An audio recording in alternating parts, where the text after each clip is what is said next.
Recorded podcast. All right, welcome to Previously Recorded. I am your host, RP, as always, and this episode of Previously Recorded is brought to you by Room temperature bush. Tepid Bush.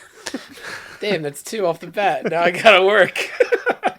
Let them figure it out. Yeah, now that I hear it back, it does sound a little. Miss, People are gonna think you're just stewing in your own juices. Yeah. ew, Stewing. juices. Everything about that was awesome. Stewing in your own juice. All right, as you can hear, those are the two voices of my fantastic co-host and second and fourth chair, Damn, Bob I and thought he Shane. smelled like that time. What's up, guys? Fuck you. What's up? I was unaware that all that Bush talk was being caught. I didn't know we were live. I didn't realize either. Don't cut it. I like He does it. this thing where you think you're just joking around in the beginning and he's actually recording you. Yeah. You think you're just joshing with your friends about Bush? Sneaky, very sneaky. As you can hear, that other voice is the legendary, previously recorded all-star Quizzo Joe. Quizzo Joe, welcome back to the podcast. Oh, thanks for having me. I'm excited. How are you? Good. The only- A little bit more sober than last time. You staying fresh? Yes, yeah. Staying crispy? Yeah. The only guest we've ever had who brought us beer. Yeah, that was very nice. Well, now I feel like a shithead for not bringing beer. I didn't want this to say time. anything. Right? but, Was that passive aggressive or? Nah, we have beer. Don't worry about it. It's fine, you piece of shit. I'm praising you for your recent beer, not the fact that you didn't bring us absolute shit this time. He brought his presents, and yeah. that's far and away the better. You would have brought, Not- and I think you probably would have brought That- cold beer, which would have Sure. ruined the entire sponsor. Yeah, Yeah. seriously. Because we're strictly sponsored by lukewarm Bush today. Though I did say, your presence is better than a gift is exactly what you say when you get a gift you don't want or you didn't Right. get somebody a gift. But anyway, welcome back to the podcast. How are things in the life of quizzing?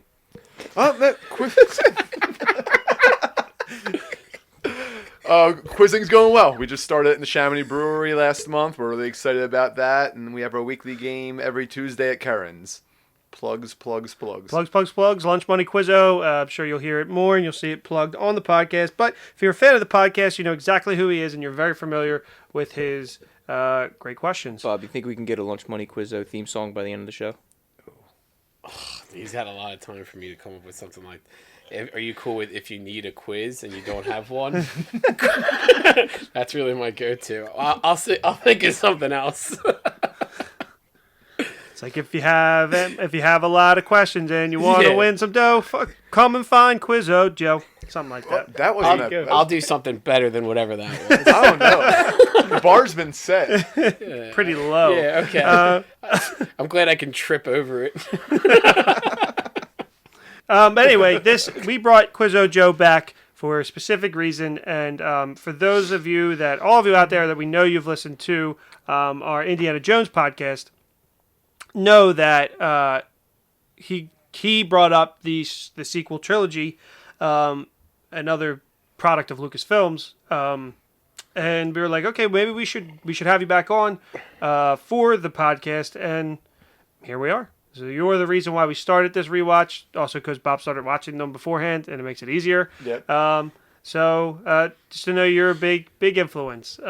Guys, if I'm spaced out for a while at a time, it's because I'm really working hard on this jingle right now. That's all. I got some words that You are look right real. up You here. look real flustered, Bob. Yeah, I think I said that the bar was really low, and now all I got is if you need a quiz and you don't have one Well, called Lunch Money Quizzo. Well, it's a good thing. It's a good thing you got your Robert Durst hat on there. Yeah, I do. I did wear that specifically for you today. Is my limp biscuit look that Shane's a big. So fan how of. about Big fan. like a parody of Rollin', but about quizzing? Rolling. I don't want to do that. Keep quizzing. Now I know y'all be loving this quiz right here. Oh my God. Got that recorded in stereo for Lunch you. Money Quizzo. I don't remember the line there. Is here. How about that? LIMP biscuit. All right, so if you're looking for suggestions for like a genre of music for our theme song in the Star Wars universe, they have jizz music, which is there. and honest to God, I'm on the Wikipedia right now. jizz was a genre of music. Do you know what musicians are called? I just want to say That's funny because that was a harder flex using Wikipedia. Yeah, he really- it's such a hard flex. You really hit it. I go on this website a lot too where they have jizz music, but it's not related. Oh, fuck.com. What do you think a musician who specializes in the genre of jizz music is known as? Ooh. A wanker. A jizzist. A jizz whaler. I was not expecting Right? that. Do we know any jizz whalers? Do we know any just those big Can forehead guys? Can I get a jizz whaler in here to make some music for me so I have something to figure out this jingle? Max Rebo is actually a famous jizz whaler. Famous jizz. Oh, there he is. There's Max Weibo. For everyone listening at home who can't see this, he resembles kind of like... He kind of looks like he's got a dick for a head. Yeah, he looks exactly what you would expect to have a jizz Yeah, whaler, he's actually. very phallic. So Dumbo ears, Yeah. very blue. Kind of built like a Grover, Kind of like color-wise. ripped. I just want a bunch Jacked. of like Star Wars like porno pun names now, and like they're gonna be Pretty sure they already the exist. jizz whalers. Yeah. Well, while we're on this topic, I also learned more fun Lando facts. Calrissian. I think it's Australia. They had they did research on Spotify sex playlists, and one of the top 10 songs that appear on sex playlists is the Cantina song from Star Wars. So people are bone into that. Oh yeah, Yeah, definitely. RP can't finish unless it's on. I finish on the like. That's like me. I have my own effects. But yeah, anything to get to before we start our discussion of 7, 8, and 9? Not that Anything I you want to can add? think of. Anything you want to My life is pepper in?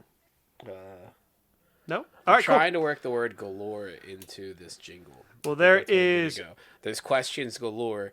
Call Lunch Money Quizzo if you want to know more. It's kind of where I want to finish this up. But how I'm going to get there is another story entirely. And without a jizz whaler to really set the beat to, I'm lost in the water right now.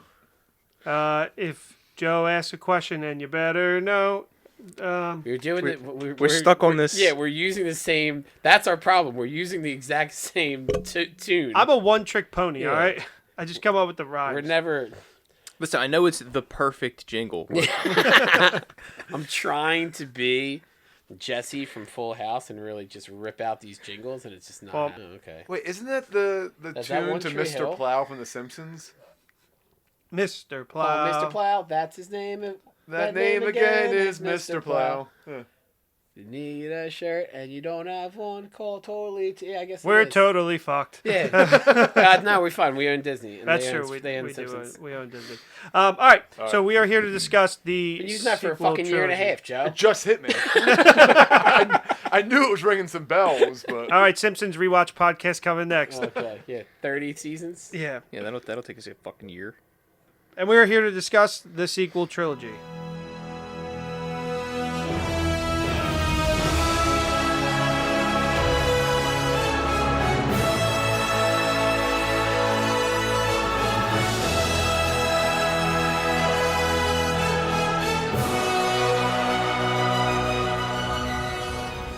All right, and before we begin the discussion of the film, we will begin with a quick refresher on the events that happened in Star Wars: The Force Awakens.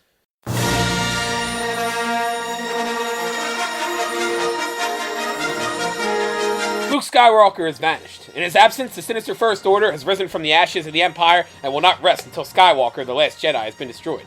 With the support of the Republic, General Leia Organa leads a brave resistance. She is desperate to find her brother Luke and gain his help in restoring peace and justice to the galaxy. Leia has sent her most daring pilot on a secret mission to Jakku, where an old ally has discovered a clue to Luke's whereabouts. 30 years after the Galactic Civil War, the First Order has risen from the fallen Galactic Empire and seeks to end the New Republic. The Resistance, backed by the Republic and led by General Leia Organa, opposes the First Order. Leia searches for her brother, Luke Skywalker, who has gone missing. On the desert planet Jakku, Resistance pilot Poe Dameron receives a map to Luke's place from Lor San Tekka. Stormtroopers commanded by Kylo Ren raid the village and capture Poe, while Kylo kills San Tekka. Poe's droid BB-8 escapes with the map and encounters a scavenger named Rey. Kylo tortures Poe using the Force and learns of BB-8. Stormtrooper FN 2187, disillusioned by the First Order, frees Poe and they escape in a stolen TIE fighter. Upon learning that FN 2187 has no other name, Poe gives him the name Finn, because FN 2187 is a mouthful. Finn survives and assumes that Poe died in a crash. He encounters Rey and BB-8, but the First Order tracks them and launches an airstrike. Rey, Finn, and BB-8 steal the Millennium Falcon and escape the planet. The Falcon gets discovered and boarded by Han Solo and Chewbacca. Chewie, we're home.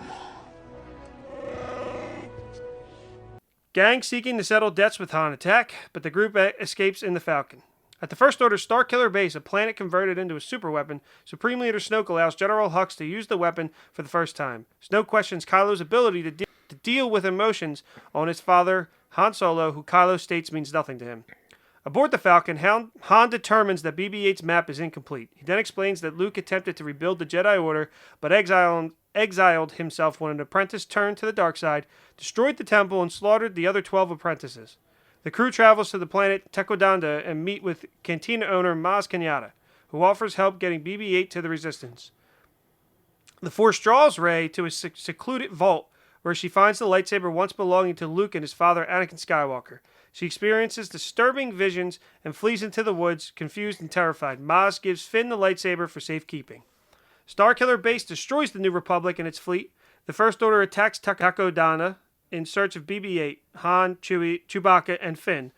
Han, Chewbacca, and Finn are saved by Resistance X-Wing fighters led by Poe, who survived the crash. Leia arrives at Takodana with C-3PO and reunites with Han. Meanwhile, Kylo captures Rey and takes her to Starkiller Base, but she resists his mind-reading attempts. Snoke orders Kylo to bring Rey to him. Discovering she can use the Force, Rey escapes using a Jedi mind trick on a guard. At the Resistance base on Dikar, BB-8 finds R2-D2, who has been inactive since Luke's disappearance. As Starkiller Base prepares to fire once more, the Resistance devises a plan to destroy it by attacking the thermal oscillator. Using the Falcon, Han, Chewbacca, and Finn infiltrate the facility, find Rey, and plant explosives. Han confronts Kylo and implores him to abandon the dark side. Kylo seems to consider this, but ultimately refuses and kills his father. Devastated, Chewbacca shoots Kylo and sets off the explosives, allowing Poe to attack and destroy the base's thermal oscillator. The injured Kylo pursues Finn and Rey into the woods, and Finn fights Kylo with the lightsaber to protect Rey before Kylo knocks him unconscious. Rey takes the lightsaber and channels the Force to defeat Kylo in a duel. They are then separated by a fissure as the planet's surface begins to splinter. Snoke orders Hux to evacuate and bring Kylo to him to complete his training. Chewbacca rescues Rey and the unconscious Finn, and they escape aboard the Falcon. As the Resistance forces flee, Starkiller Base implodes, and R2-D2 awakens and reveals the rest of the map, which Rey uses to find the oceanic planet Ahch-To in the Falcon. On Ahch-To, Rey finds Luke atop a cliff on a remote island. Without a word, she presents him with his father's lightsaber. The end. And that is The Force Awakens. A lot goes down. A lot does happen in this film. Dude, it's all three of these movies. A lot happens. They're quick. That's why I had to watch the recaps. I would actually argue, and we'll get to that 8, not that much happens, but it feels like a lot happens. Everything's always quick in all of Yeah. them, right? There's not like, whereas I feel like in the prequels you had the political stuff, so there was parts of it that were slow because it was like them in the Senate and stuff like that. And then in the original trilogy, I honestly just feel like that's how movies were made back then, right? Mm-hmm. There was still action, but a lot of it was just like the dialogue and the drama there. Now it's like, all right, fucking CGI. Let's throw some shit out there. Let's have chase scenes every 30 seconds. Like everything is a chase scene. Everything is. So you're right. There's not that much that happens in 8. I feel like 9 we'll get to, but that's fucking like there's something happening every 13 seconds. That's groundbreaking news. That's the most important thing that's ever happened in the history of the series. Yeah. It's just the pacing is so much faster in all 3 movies than any of the other ones, I think. Yeah, I would definitely agree for sure. So one of the heated, I think we can go on a limb and say that everybody likes this movie. Out of the sequels, this is my favorite. I think probably most of our favorites. Joe, is this your favorite of the sequels? No, 8 is actually my favorite. Okay. And I know. I'm gonna can't get wait some to hear angry, that. Yeah, I've been looking forward to this. Yeah, I'm ready to go. You said that like you were gonna fuck That's him up. it. That's it. You gave me a look that I'm glad we're Yeah. separated from this table right now. I just Shane basically said, "I've been looking forward to this," Yeah. and put the mic on the table and dropped his pants. He was like, also ready to go. cracking his knuckles while he Yeah. said it. You guys can't see that. I'm just looking forward to someone defending a movie that Wait, would so- be like way down on my list. But you liked The Force Awakens. Yeah, I would say if I had to just a blanket statement of the 3, I thought Force Awakens was a good movie. I thought it was fine. Didn't blow me away. Didn't upset me. After a few rewatches, Last Jedi really grew on me, and Episode 9 is possibly my least favorite movie they've made. Interesting. so Well, my- we'll get to So that. for this trilogy, I'm all over the map. Okay. And I don't remember when did this. It's like you need a That You need a ridiculous Sith- plot you need a- device from the third you one, need a from Sith- the you need a ninth Sith one. Wayfinder. Yeah, Oh, Wayfinder, a Sith yeah. Wayfinder. I thought it was a more complicated No, name. It's just a Sith Wayfinder. You need to find your way. You need Yeah. a Sith Wayfinder. Yeah. If you have a way and can't find it, call Sith Wayfinders, and they'll get you there. Okay, It's a so jingle episode. Hold on, I have a question though before Yeah, you yeah, even yeah. get into it. When did this movie come out? 2016, 2015. 15. When this movie came out, I remember people not liking it because it was too similar to A New Hope, which I can understand. Is that basically the argument though? Was there other reasons that people didn't like The Force Awakens? Nope, that's the main. That was like the main and thing. That's what I was gonna. That was actually my next point. I wanted to just kind of get that out there that we Yeah. all did like this film. Just like that. What are the key similarities that you guys see? I know I have my own, but did you see and to make this? People were acting like this is step for step, shot for shot, a fucking remake of 4. I disagree. I think there are very similar plots, but I think there are also very similar plots in 8 as in 5 and 6. It's very The whole- much Star Wars. We have to get this droid back to the rebellion, or the resistance. That's a little on the nose. Also, what's the guy's name on Jakku? Which one? The one that gives them the information on Luke. Santeca? Sure, whatever. That's as much information. Why couldn't have been anybody else? That couldn't have been someone who was at least a shred of established in any of the Star Wars. You know what lore. it should have been? Somebody from Tatooine. Well, Jakku was basically fucking like Tatooine Junior, so it doesn't matter. We just put him on another Tatooine and just change the name. Everything's the same there. Yeah, that's true. They're in the desert. Everybody's poor. They're all slaves. They hate it. They all suck. Yeah. They had to use a really cool actor too, he was the Raven. That's what I'm in, saying. So, like, Game you of Thrones, have- just to kill him. You like, have for the nothing. lore, and I'm pretty sure at this point they'd established that like Clone Wars was canon, and like Rebels is canon. You couldn't take a character from any of that stuff and just, if he's gonna be a throwaway, what's he in the movie for? 5 minutes, and then he just gets lit up by firing squad, which is sweet. I'm a big fan of that, but just give him a name. Give him a name that somebody's heard. Nobody knows what he would look like. I don't know. I just didn't like that. I actually didn't have a problem They with like that. drop it in like I should know who the fuck he is, and I don't. I don't even think they say his name. I don't even hear him say his name. I But that's what I'm saying. Like Poe goes to him and he's talking about Luke, and I'm like, how do you know Luke? Well, we'll know his story in Rogue 2. They'll go Yeah, back I and, want Rogue explain 2. exactly how he. I want pulled it Rogue, off. and I want Rogue 2 to be called Rogue 2 because they were the second ship that left. The first one was Rogue 1. And What's then your he's shit just on- name? What was the last Yeah. one? Rogue One. Oh yeah, Yeah, Rogue 2. we're looking for them. Have you seen them? But it's TOO. Yeah. We're Yeah. Rogue 2. Yeah. Oh, I like that That's a a lot. that's a subtle. That's Yeah, a good. Rogue 2. grammar It's joke. like what is it? Electric Boogaloo. Well, Yeah. that kind of sequel title there. I would say I think my only my main complaint, and then as I've rewatched and understood the plot more, was just that when we jumped in, my first thought was, what the hell happened? I thought we won, and now just the Empire has a bigger weapon. We have the rebellion is even weaker than before, and it was just kind of just like. Yeah, it's like from the ashes of the Empire, the Yeah. First Order has arisen. This I Well, was what, pretty wasn't confused. anybody like, hey, they're starting stuff again. Somebody stop them. Wait, No so one keep an eye on them. I don't. This is the first time I think I've watched this movie from start to finish since theaters. Yeah. Like I've seen it, it's on TV. I'll watch it for a little bit, and then I'll go back to about my business. I don't remember that the Republic was still like a thing at the beginning of this movie. I thought the First Order would just like come back and taken over real quick. It had that But vibe, right? So the First Order is just they're nothing at this. Like the Republic still stands, and somehow the Republic is allowing this gigantic fucking like they're a rebellion, I guess, at that point. Right. This gigantic coup to be existing, and they know that it's out there. Also, did they blow up Coruscant? They blew up a whole system in this one, right? In the beginning, they blew Systems up, are like, always planets. Yeah, okay. That doesn't make sense. I don't understand systems. It's like multiple. Yeah. Last Jedi is the planets. first time, I think, in the history of the movies or the TV shows where I noticed that they say you need to go to this place on this system or on this planet.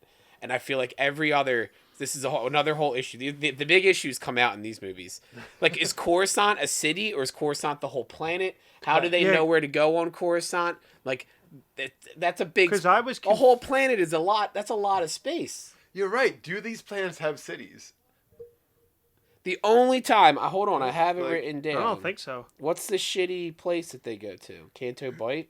Yeah, no, I realized that too on this rewatch. That like, oh, okay, like they're just blowing up planets and just showing you it for like a split second, and like that, I don't think that ever clicked when I watched this before because like they're just showing these fucking obliterated and it's never you blow talked up about a planet, again. You do all this shit. You'd think somebody would from somebody in the Senate would be like, "Hey, And isn't the Starkiller base is made out of a planet? Didn't Yeah. they turned a planet Yeah. into? So how the fuck do you not notice that?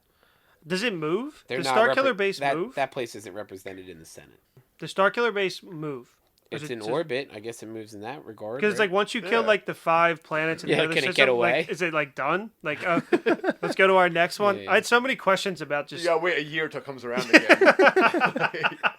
Yeah, if you miss your moment, somebody the guy the I was in the bathroom. the guy who's in charge, his alarm didn't go off. You're like, you son of a bitch! God damn it, our year lasts 12 Yeah. years. You can't blow that up anymore. Yeah, that was probably the biggest comparison for me to 4 was going from a Death Star to a Starkiller base.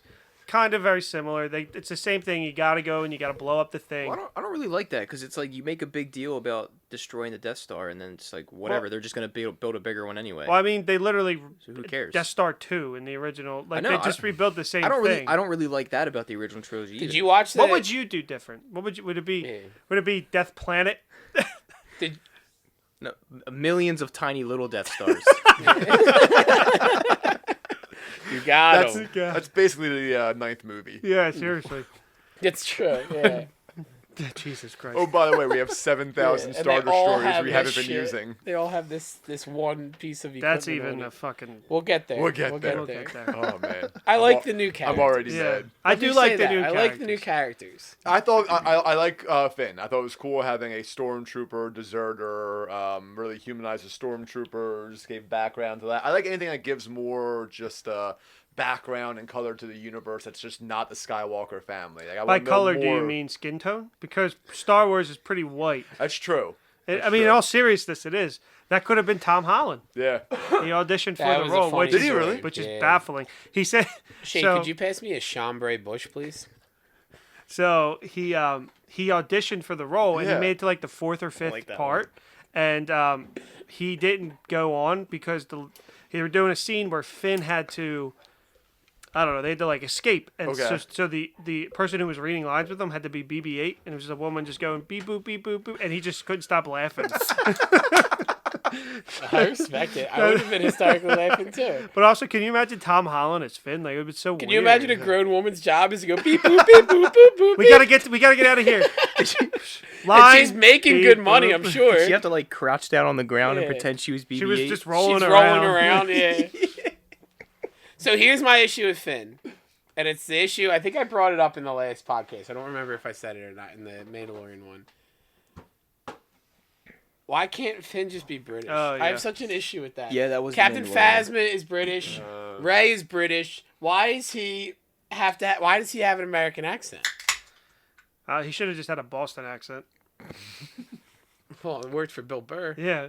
Just wasn't expected at that point. But Yeah. like, is that like a decision that they made? Like, hey, you're auditioning for this part, and you have to you have to speak this way, or did John Boyega audition with his accent, and then they decided like, Well, hey, you're gonna do this? Maybe he made the decision without telling anybody. He showed up the first day and he's like, he's talking without the accent. And they're like, wait, I Or thought maybe he was British. maybe he faked an American accent the entire time, and then like after the first movie came out, he started speaking, and they're like, "Wait, you're British all this time? You've been He's like, British?" I thought you wanted Yeah, the it's- American He's accent. like, I was committed to it. It's very possible though that like when they like okay, American like we're gonna have a British female lead, we're gonna have an American lead, we're gonna have an American lead. I don't know how it works. I wasn't there for the I just audition. think I was it's just there. nonsense. I was in the editing room and nobody told me. Previously recorded is pretty big. We had some acts. This dumb joke. It's getting cut. We'll finish it now. Yeah, come on. Why'd the turkey cross the road? You already have to cut it. You might as well stick it out. Maybe we'll like it. Before we got big, we had screeners, and then I got big. I don't know. And then I don't know. You didn't have a joke. It's not I a dumb fucked joke. a chicken. Yeah. Okay. All right, now it's staying. It's not that it was a bad joke. It was a joke that you didn't have an end to. Now try got it with a British accent. Yeah. I fucked a chicken. Go That's like a more, cock- more like cockney Cockney. if you can, actually. So I was in the audition, and this lady Ar- kept going, ar- bait, ar- bait, bait, bait. Arthur Shelby fucks a chicken. Go. I fucked a chicken. I could do Alfie Solomon. I fucked a chicken. Yeah, nobody can understand that anymore. All right, so Back to this. British accents aside, I really did. I like the new characters a lot too. Ray is great in my opinion. I think Finn is great in 7. He's a lot of comic relief. Also, like he's just like the stereotypical male hero. Yeah. Like, come on, I'll save you. And she's like, why are you grabbing my arm? But I like that. Like, I like that Yeah, they're it's playing funny. up on that. Yeah, it's funny. And to show that she doesn't, she's like, what the fuck are you doing? And then I love Poe Dameron too. And Kylo to me is the best character of the sequel trilogy and completely wasted in episode. I was going to say, I like Kylo until, I think, 8 and 9, I start to hate Kylo. Well, it's the same thing with Which Finn. is what Like, we good will talk character. about. I think Yeah. Duke is the one that brought this up, that Finn is essentially just wasted. Yeah, and I Like, have he should have a been so much more. Well, Poe's kind of wasted, too. Poe is wasted. I have a theory, and not a theory. I have a take on why he was. I think he was purposely wasted. Now, one thing you brought up that is, I think, an important point. I think that we don't give enough credit to these 3 for actually being funny. There hasn't been much legitimate humor in the Star Wars universe. They're genuinely funny. The they're Poe Dameron yeah. BB-8, like, back and forth is great, Yeah. in my opinion, considering Poe Dameron is doing what Tom Holland couldn't. Yeah. And, like, delivering jokes to somebody going, beep, boop, boop, boop, beep. Well, it's like and like the Finn to BB-8 too, where he's like, "We're telling where the base is," and he's like, and then he's like, Yeah. "You gotta lie," whatever, and he tells, and then like the thumbs He up, puts like the thumbs up is lighter classic. thing when he puts the thumb up. Yeah. Yeah, Yes. Oh, you're the thumbs absolutely up. right. Yeah. There is like some genuine comedic moments in this movie that don't feel forced. Yeah. I don't feel like gimmicky. Either. I don't think like, any they're of legit. this. Oh, Everything's down. Like, what was the funniest Your moment computer of okay? the prequels? the funniest moment of the prequels. The funniest moment of the prequels, I think, is intended to be Jar Jar Binks. Jar Yeah, Jar exactly. Binks, So it's Yeah. like swing and miss. You straight saw through. thinking you Yeah. better than It ends up being Boss Ness. Yeah, and then the second movie they had that whole thing with the sand, and then the third movie they had that really funny. The sand people? Yeah, that was a funny moment. That's a knee slapper. Yeah. I was just gonna say that they had that part in the third movie with the younglings. Yeah, that one was a real knee slapper. Yeah, that got me a little bit. I liked that. I didn't know who wrote that. I got a Mel Brooks vibe from that scene, but I don't know if he was involved or not. Is that when they were combing the desert? Man, we ain't found shit. That's on Tatooine. So what were you gonna say, Joe? Yeah. Just I think that's all I was gonna say. Just the humor. I think the original trilogy didn't really need it. The prequels tried to throw humor in and failed miserably. And I thought these movies were fun. Like they realized That's were a good point. The a silly prequels, space movie. Let's have some fun with it. the prequels are very serious, Yes. and the original trilogy is kind of serious too. But like you get the Han and like Chewie moments, Yeah. which Chewie is short for Chewbacca because Chewbacca's a mouthful. And then So, 7, 8, wait, and so 9. does he say Finn is a mouthful as well? Is that the exact phrasing? no. Because he says, "I'm going to call you Finn." He said, I Well, don't no, like he does that because he said he never had a name. Okay. So you don't have a name. What's your name? Which, hey, if somebody's name is letters and numbers, and you say, "Hey, I'm going to call you Finn," that's your name now. That makes more sense than your name's Chewbacca. I'm going to call you Chewie. Or, what's your last name? I don't have. Who are your people? I don't have any. Han Solo. It is. So does that mean Finn is Solo? Finn Solo too? Finn Solo. Yes. Solo. 2, like Solo 2. TOO. Yeah. That's back, baby. Going into these films in this rewatch, I always loved 7.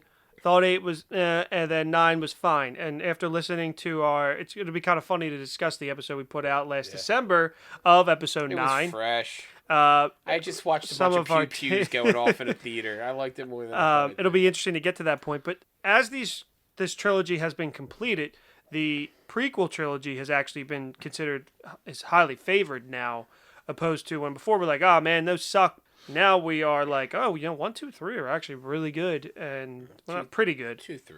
2, 3 are pretty good. 3. And then 7, 8, 9. The last 30 minutes of 1 and then 2 or 3 are very good. But I think we're just talking ourselves into that. I don't want to like recap it too much because you already had 3's good. hours Just of 3's episodes. good. 3's fine. 3's I'm good. not crazy like- about 2.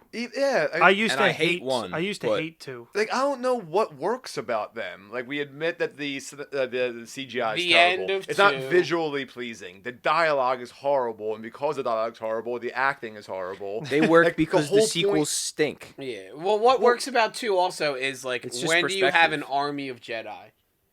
Yeah. And then in 2 you have that, which isn't like a big moment for me, but that people love that scene. I Yeah. forget what the planet is. When, Geonosis. Yeah, on Geonosis, like they love that scene when it's all the Jedi come and the clones are there, and I think also 2 and 3 explain something that we already knew happened because of 4, 5, 6.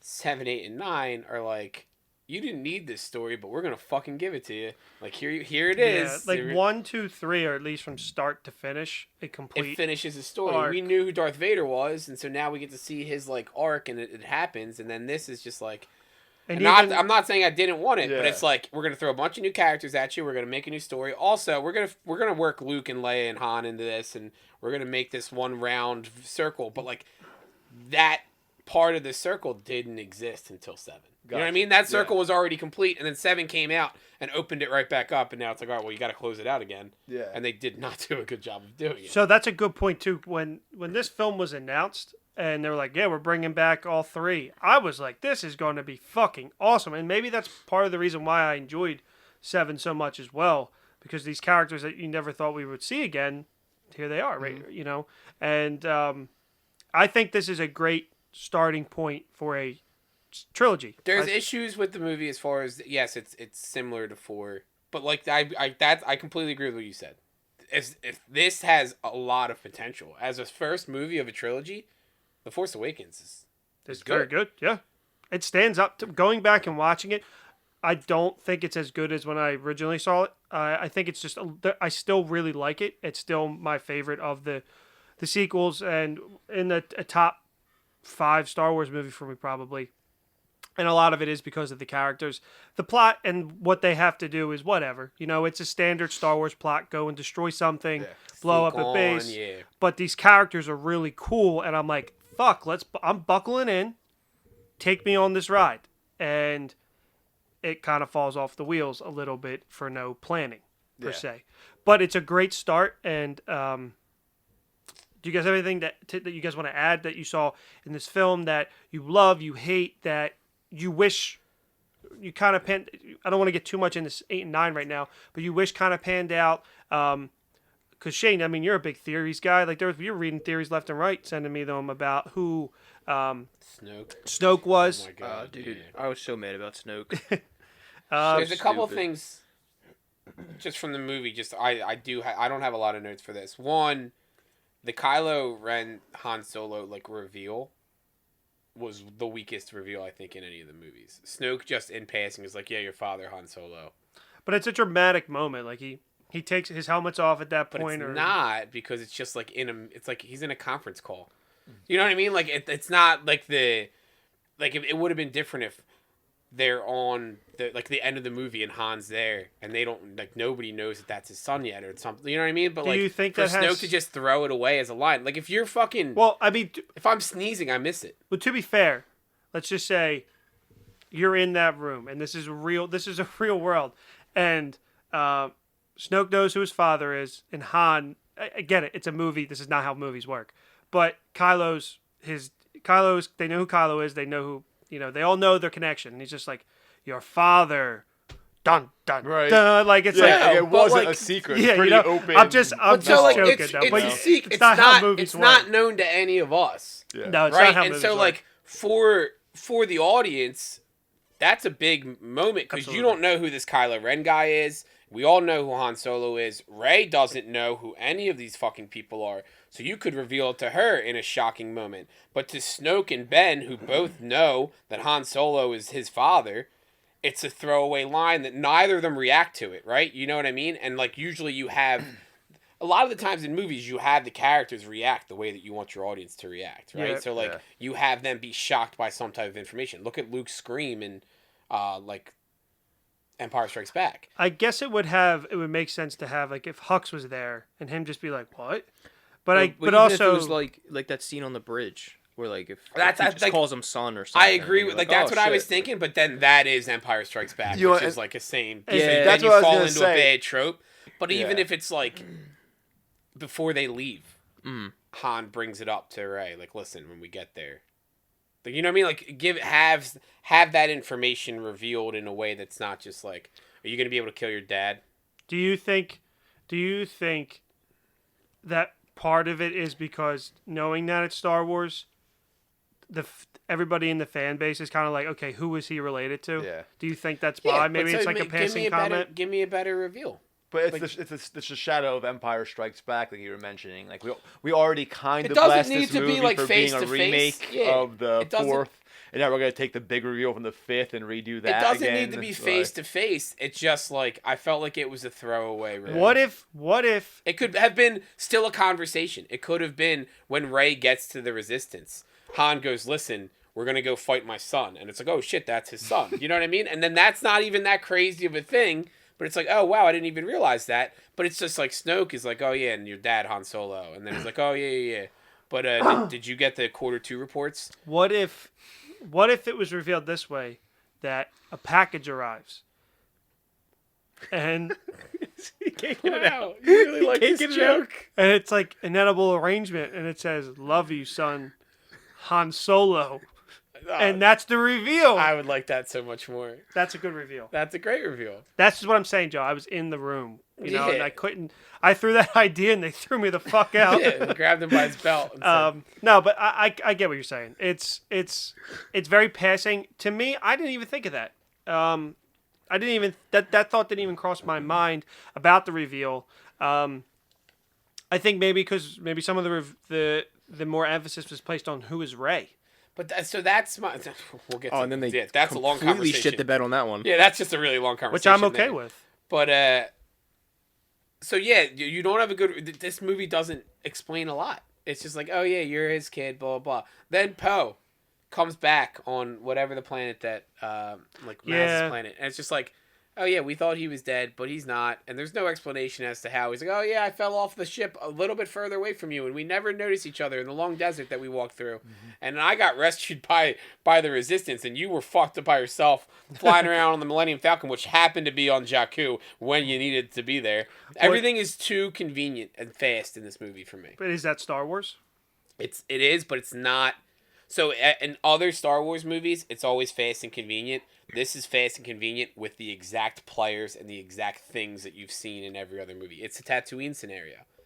The fact that the Millennium Falcon happens to be sitting on Jakku, which is a planet that no one's ever heard of, that Rey happens to be on, and also Finn and Poe happen to fall down on. Well, and Han happens to find it the exact moment that Yeah, and he's they coming out. You happen know what I mean? upon Like, it. it's been convenient. It's always convenient. Star Wars is always convenient. Do they- You're 100% right. But it's not convenient with all the same players on the same ships doing the same things. Do they explain how Han loses the ship? Somebody stole it from him who stole it from somebody else. There was a whole Right, thing. He okay. says it when they're... The fat guys. when the stole it from pirates him. are coming. Yeah, he says The it. guy with the portions. Okay. Whatever. Oh yeah. Okay. I'm assuming that maybe Poe landed where the Resistance killed all those people, or the First Order killed all those people, and that's how.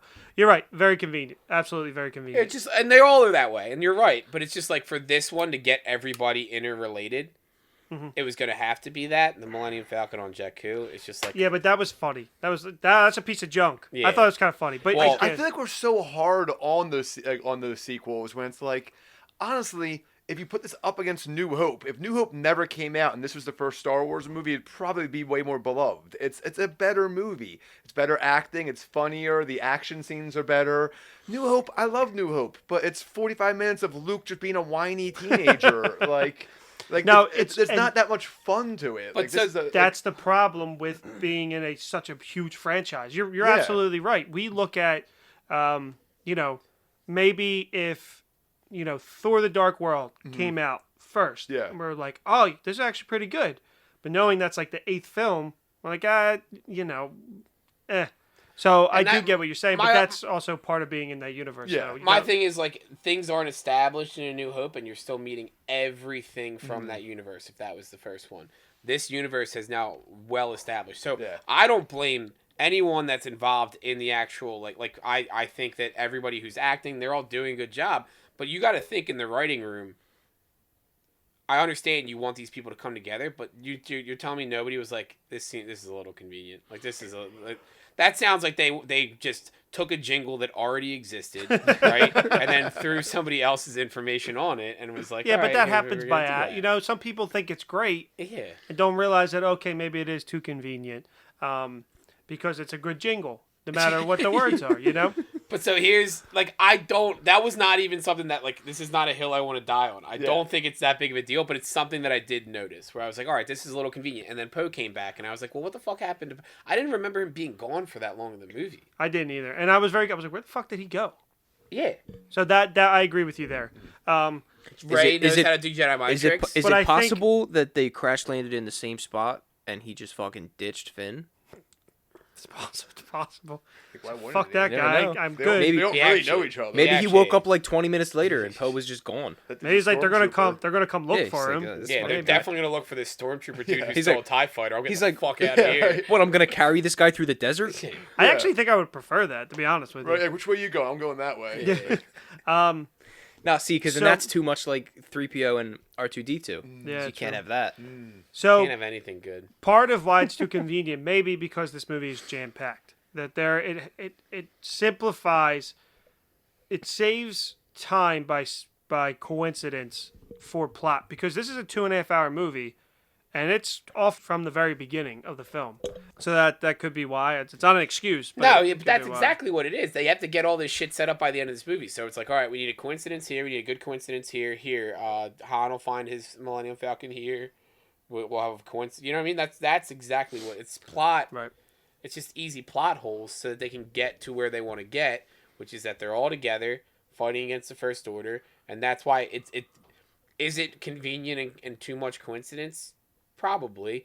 Do cars fly through skyscrapers? No, but I still watch the Fast and the Furious movies. Like, True. you know what I mean? Like, it's not going to stop me from watching Right. it. It's just I noticed it, and if that had been the case, and then 8 and 9 had just fucking knocked it out of the ballpark, and they needed 7 to be this convenient to set that up, I would have been like, okay, no Yeah. big deal, makes sense. I think 7, the things that are not good about 7 become not good because of the fact that the trilogy as a whole sizzles out too. Possible. Well, that's one of the big problem with the trilogy. It almost feels like to me like a high school writing class project where someone writes a paragraph and you pass it to the person to your right and you need to finish the story. They pass it around, and that's what they did somehow with this. That's exactly Like, what it I is. just don't understand how they had this It's- billion-dollar franchise. We're just gonna be like, we're just gonna wing it and not talk to each other. and Not put Your, put the it movies out. your together. paragraph was good, but I didn't like these things, so I'm going to spend half of this Yeah. paragraph changing those ideas. It's a And then great. it goes back to that other person. Like, fuck that second paragraph. I'm going to a Exactly. better third paragraph. Yeah. It's the biggest point of this trilogy is that there seems no connection whatsoever. Before we Not move whatsoever, on- but there's a lot to unpack here, and I think a lot of our time should be spent probably on 8 and 9. Ooh, I here was we gonna say go. before we move on to 8 and 9, the only other thing that I do want to say, and this is the last thing that I'll say about the Force Awakens, the second that the door opens, anytime the door opens and they're on that on the last planet where Han gets killed, that room, the door opens when like Han and Rey and Finn go in there, I get a pit in my stomach every time, and that scene stinks. You can't take that. Like, no matter what else happens in this trilogy, that scene is well done, but well done in a way that I wish it wasn't, because I don't like seeing it. It's that alone, and my favorite thing about all three of these films is Kylo Ren. I think he's fantastic. Yeah. That fucking solidifies him as a bad guy. 8 Which is why fucking puts the period on him as a bad guy, and then 9's like, okay. Yeah, 9's which just we'll like, get to. well, Which we'll get to. he said he was sorry. But yeah, I agree. Still like, fuck, man, this is sad. Chewie scream in this. Chewie screams in 9. Kills me. It's Chewie's in horrible. 9 is worse to me than this one. Well, because it was real. Yeah. But before we go on to the next film, anything that we skipped that's worth discussing about 7 so far? Because you're already thinking about 8 and 9. You said disgusting instead of disgusting. I had one thing. Han wears a winter coat on Starkiller Base, and I thought that was really nifty that he carries around that they have attire for all seasons. They had winter coats on Hoth. Well, they spend most of the time on Tatooine, so I'm surprised he had a winter coat. Not in Empire Strikes Back. So, they spend the first 45 minutes on Hoth. Well, there you go. That's true. So They're either speaking really of hot or really cold. Speaking of that jacket, when they go into the base, he tosses the jacket. Fuck that jacket. And when they leave, he's wearing the jacket again. I take it back. This movie sucks. He's like coincidence, not live, not another movie. He's like the Horseshit. Jedi with Too their convenient. He's like the Jedi with their cloaks. You know, like before they duel, they just toss their cloak. Yeah. Like, do they just have an infinite supply of cloaks? Right. You're gonna tell me? Do they go back after the duel and pick up their cloak? They have guys for that. Do you get the cloak That's of the what person you just dueled with? There's a level under Padawan that they don't talk about, and they're just the cloak guys. No, but like, say we duel and I beat you, do I get your cloak? No, that cloak just It adds to my. gets It just left stays there. It just gets left there. As a reminder There are that there was a cloaks. duel here. There are cloaks all over the So- He cleaned up Obi-Wan's cloak when he died in New Hope. Like, he just disappeared and the robes fell down. just there. He just kicked it into the Some trash. stormtrooper come by with a broom. some shithead stormtrooper with one of those like long brooms just like swept it into away. the trash, or they put it into the laundry. and, he used picked it up. He Probably the sold it on trash eBay. compactor. It's Obi-Wan's cloak. That's worth some money. There's a nice trash compactor on that Death Star. Somebody Probably hung put it that. up and said he's going to come back for it. I'm not going to get rid of it. It's a nice clothes. I don't know whose this is. All right, so Anybody know whose cloak We're this looking one for a is? naked man. There's a naked man on the ship Do somewhere. you think his cloak had a tag on it that said Obi? oh shit, we got a streaker again. It said Benny on it. They picked it up and looked at the tag and said, "Oh, this is Benny's cloak." Shane's out laughing over like a muppet. He's just bouncing back and forth. Before we go to the next film, what's one thing that everybody loved or hated about this film that you feel is worth mentioning to our listeners out there? Shane? Love Finn and Poe. Hate Hux. That's gonna be Do throughout the whole trilogy. Do you hate I Hux just hate because you Hux. think he's a dumb character, or do you think why do you hate him? I don't know. Something about him. I just don't like him. He just seems like a bitch. Well, yeah, I mean, he's He's part a of the First Weasley. Order. Yeah, I don't know. Just his whole like we talked about it before. How he's I don't know. I think it was Rise of Skywalker where he's like he's like I don't care if we lose. I just want Ren to lose. Well, It's that's like, well, That's Rise of Skywalker. That's That doesn't Skywalker, it's count. different. Nothing I don't that know. happens in that movie counts. As far as Skywalker. I just never liked him to begin with. Though. I don't know. Bob? Yeah, I really enjoy the new characters. BB-8, great. Finn's great. Hate Phasma for what happens with it, and hate Winter Jackets. Wait, fucking Winter Jackets. Joe? I like that Harrison Ford seemed to give a shit. I know that he doesn't seem to have as much love for Star Wars as everyone else does. I wasn't sure if he was just going to be mailing it in, but it seemed like he was up for it. Like, he Yeah, came and I agree. he He gave a seemed good like performance. Yeah. He's probably like as long as you let me die, I'll give you give one me good the I full movie. swear, I think that's what happened. Probably, He's yeah, like, give I'll me- come back, but you're killing me because I don't want to do He's this. like, I'm Exactly. dying. Get me Yeah. out of this. Yeah. I'll do it, but you got to get me out of it. Yeah. I hated that Chewie walks right past Leia and she consoles Rey instead of Chewie after Han's death. But one of the scenes that still like gets me like goosebumps is when they first meet Han and Chewie, and he's like, It's true. The Force, the Jedi, all of it. It's all true. it's so cool. And like I said, this film ends. What is he says like some like old man. He's like I thought it was mumbo jumbo. And he talks about knowing Luke, and then he tells him briefly what happens. And this is the perfect. Did you like that line when Finn said the exact same thing in Rise of Skywalker? Did he really? Wait, what? in Rise of Skywalker, Finn basically repeats the exact lines about the Force being real. God, that movie's a train wreck. Oh, God, I didn't pick up on that. I'm looking to see like kind of. It's to the girl on the moon of Endor. The girls that ride the tribe that rides the horse. He says like lazy writing. It's all real, basically. But, okay, so I don't like that. that was the Force. That was the Force Awakens. Sorry, all in guys. agreement. Great start to the made me great start sad. to the sequels. I feel like the fucking winter jacket in this room right now. And we we left, and we're super excited for 8. I might need a beer for this. Yeah, Hey, he's back. he's What'd back, you- baby. Let's go. What you kind like- of beer would you like? I would like a. I'm all out of actual temperature ones. These are now it's just what these words would actually mean.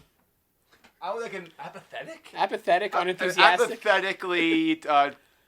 Just an warmed- apathetic bush. Just apathetic an apathetic bush. bush. Yeah, it's uninterested. It's neither here nor Don't worry, there. it's not only room temperature; it's also soaking wet. Yeah. Like my trousers. Shane's got real beer. You can steal Yeah. one. If it's not that bad, that's the problem. I know. The problem with Bush is that, and Joe said it when we got here, and thank you, Cool Bush, for sponsoring the show today. It doesn't matter if it's just ice cold or piss warm. It's always just the same amount of okay. Kind of like most Star Wars movies. Gets the job done, though, you know. Yeah. This podcast brought to you by Also, Bush. if you're looking, Any if temperature. anybody's out there and sees the Natterday pineapples, pick me up a case. I live at Is that the new thing? Yeah. They made pineapple. Pineapple Lemonade. Yeah, Apparently, is it out already? Do you know? certain places I couldn't find. Unless you find it in Belgium. You fucking. This is the longest we've gone without mentioning Belgium. Because I'm over it. I'm over it. He's never. I'm reached out. convinced it's a bot. Gave up on that. It's not a real thing. All right, so as we wrap up episode 7, we begin the discussion of episode 8, The Last Jedi.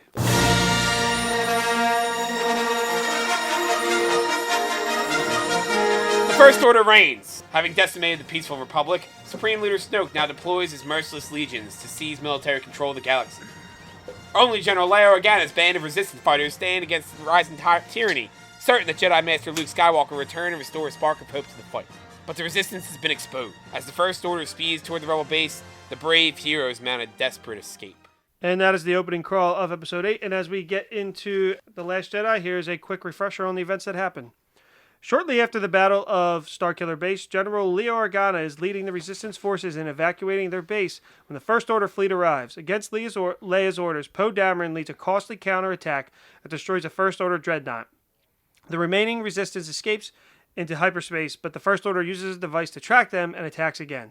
Kylo Ren hesitates to fire on the lead Resistance ships. His mother, Leia's presence on board, but his wingman destroys the bridge, killing most of the Resistance leaders.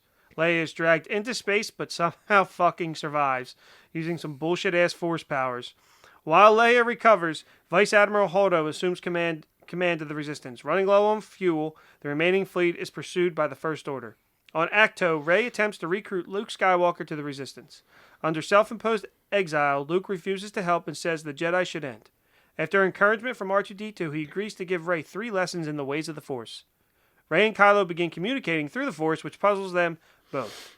Kylo tells Rey that Luke feared his power. Luke confesses that he momentarily contemplated killing Kylo upon sensing that Snoke was corrupting him, which prompted Kylo to destroy Luke's new Jedi Order. Convinced that Kylo can be redeemed, Rey leaves Acto. Luke prepares to burn the Jedi library, but hesitates. The spirit of Luke's master, Yodi's spirit, appears and destroys the library by summoning the bolt of lightning. He encourages Luke to learn from his failure. Meanwhile, Poe entrusts Finn, Mechanic Rose, and BB-8 with a secret mission to disable the First Order's tracking device. Maz Kanata directs them to the casino town of Canto Bight, where they meet the hacker DJ.